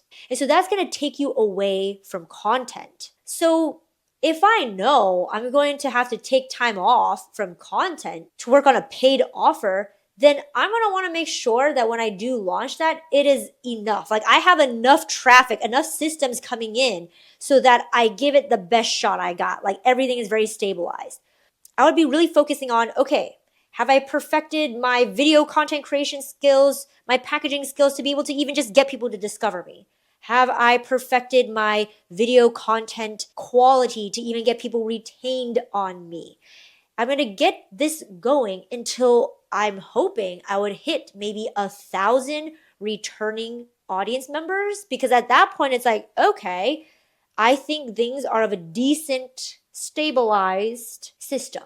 Now, let's say you really do want to start building out some of those assets that I mentioned, like the newsletter, the offer, the masterclass, the data tracking, that it's always about doing the minimal viable product. There's no need to like go all out and get super perfectionistic, creating like the best email newsletter sequence or the best Google Analytics tracking dashboard or like the best masterclass and like it needs to convert at a high rate. Because in the beginning, the biggest bottleneck is always whether someone can get new eyeballs on them and retain those eyeballs and be able to do it consistently, almost like it's running like a well-oiled machine. Okay, so at this point, we've been through a lot of different pillars. All the different pillars are showcasing where one can really go wrong. So let's say you got all the pillars taken care of up until this point, and things are still not working. And truly, you feel like you really do have a unique value proposition. I'm going to reiterate, you feel like you really do have pillars 2 and 3 on lock. You do not think that's the issue. Then truly, the only final thing is that it's simply an execution issue. See, I've noticed that there's certain people I've come across, and it's really hard for me to like say to them what's wrong because like they're doing everything right. Like they've done all the pillars, but something is off. And really, it is an execution thing. So for instance, it could be that you're having trouble getting new viewers to come in and then getting them to want to become a returning viewer, which requires them to actually watch the video, watch a good significant portion of the video. That means that your intro and the first minutes of the video, how you unraveled your information, how you've unraveled your content needs to be improved. So it's an execution issue of you need to learn how to hook people better. You need to learn how to unravel a story better. Maybe you need to just get more personality on camera. The next execution issue could be your packaging, meaning your titles and thumbnails. It's really hard for the system to run when your level of execution on the packaging of the title and thumbnail is very, very low. Again, there's some people who they're not having like crazy like Mr. Beast type thumbnails, but it passes a certain level of standard that needs to be there. Execution could even be you think you've done pillars 1 through 5 correctly, but in fact, you did not. You did not properly execute how to properly find the correct push puzzle piece, and you don't really know how to find the correct pull puzzle piece. So there's actually a lot of breakdown that's, things can go wrong in this process of going through pillars 1 through 5. So there could be an execution issue there. And to tie back in the whole execution thing and what I was talking earlier about focusing on one platform, like this is really where it starts to shine for people who are on multiple platforms. They're newbies. It's very easy to see when someone is just like, they're creating content that's not prime for that platform. And if you're not focused on a platform, these little tiny things where you're not even meeting the level of standard that is needed for that platform, it really starts to show. Now, how to fix the execution issues, because this can honestly be a really big topic. But I noticed that the people who are able to really build their execution skills are the people who really love to dive into the nuance and master the craft of an execution skill. So people who always want to just be spoon-fed things like, give me the template, give me the blueprint, I just want to plug and chug. The thing is, because you didn't master the skill, it never actually works out. Like you think you plugging and chugging is going to output the beautiful product that you want, but there's always something off about it, right? So what ended up happening was that usually people who are peddling this type of like get rich quick, super easy plug and chug templates, they're usually attracting the very ultra beginner make money online crowds, okay? And what ends up happening is that usually a lot of the make money online crowds, they're not really real deals, and a good chunk of people are just in it for the money. They're kind of spammy in nature. They're not really offering anything of value to the market. So what ends up happening is that they start to exhausting these plug and chug templates, these tactics and blueprints, because now the market starts associating badness with this format of template, whatever. So for me, for instance, I remembered that I was trying to run some ads for my e-com business, my first rounds of businesses that I failed. But the thing was, I was like, I got to get this up and running. I need the results so fast. I literally just like used this plug and chug template and didn't even think about what I just told you about. There could be other scammers using this exact plug and chug template, even though I'm not trying to become a scammer. Like I'm actually like not scamming people. Like I'm actually going to deliver on my product. So I take that, use it in my ad copy. Immediately, Facebook algorithm, Facebook bots took it down and they banned my ad account.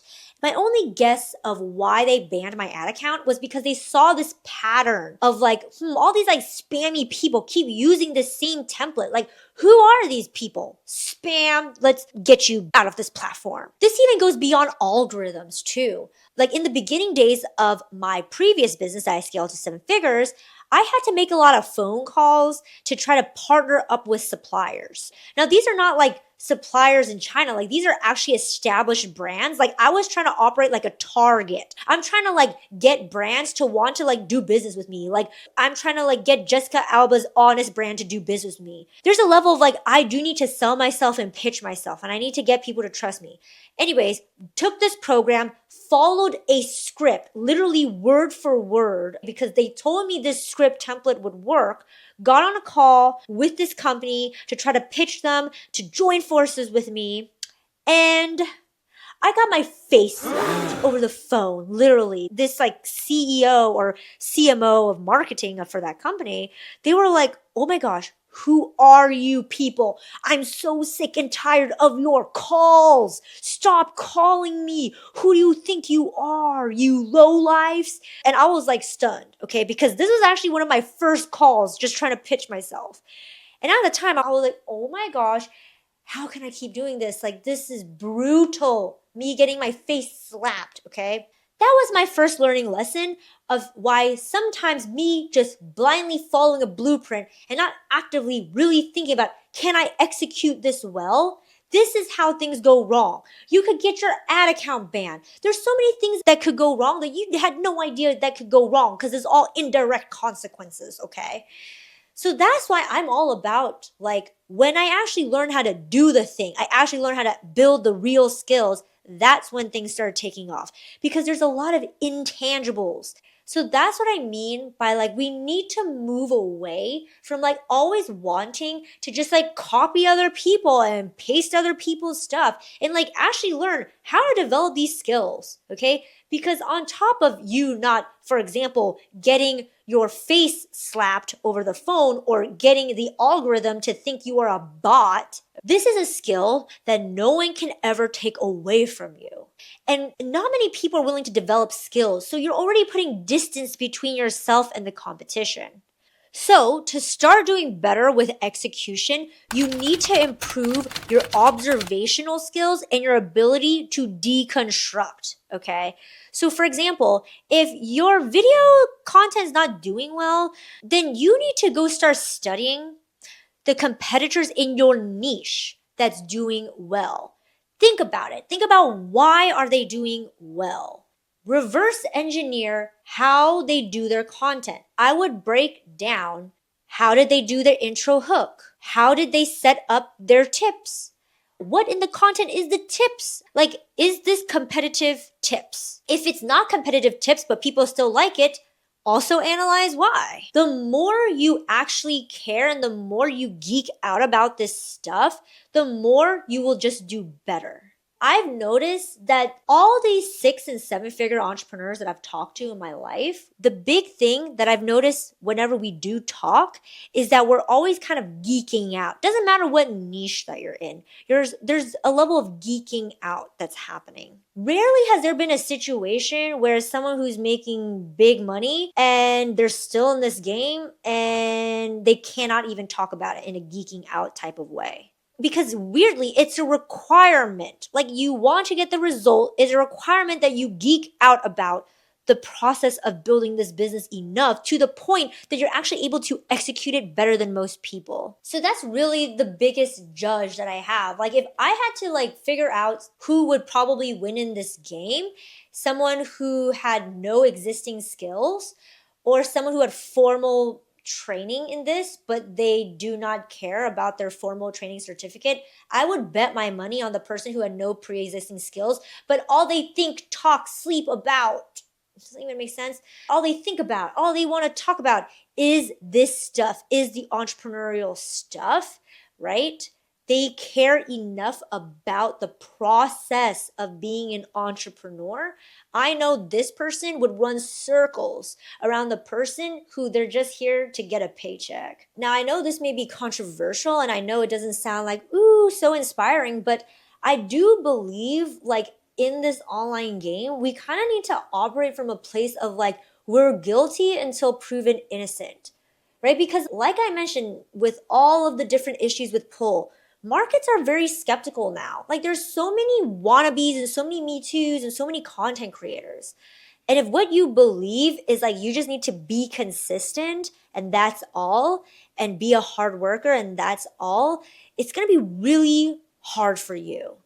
Like, you're always going to be disappointed. I'd rather approach this whole thing like guilty until proven innocent because I have a more realistic expectation of why I'm getting certain results that I'm getting. So for example, when you first launch something, obviously you cannot expect that you're going to have like 1 million views off the bat. I mean, the algorithms, like, again, they do not trust you. You need to earn that trust. So if I already know that this game is about guilty until proven innocent, in a weird way, it's actually more empowering because when I do not get the results that I want, it just tells me, like, hey, I still actually have more room to grow. Like, it's not a dead end yet, right? Like, this result makes sense for where I'm at and I still have a lot to improve upon. But if you go innocent until proven guilty, you're always getting disappointed, and this will always slow you down. Now, the last pillar is choosing your monetization strategy. Remember how I mentioned previously that sometimes your free content experience may not match with your paid offer. And I also talked briefly about how sometimes, like, your overarching business strategy may not match your monetization strategy. Watch my next video where I go deep into analyzing all of the creator monetization strategies.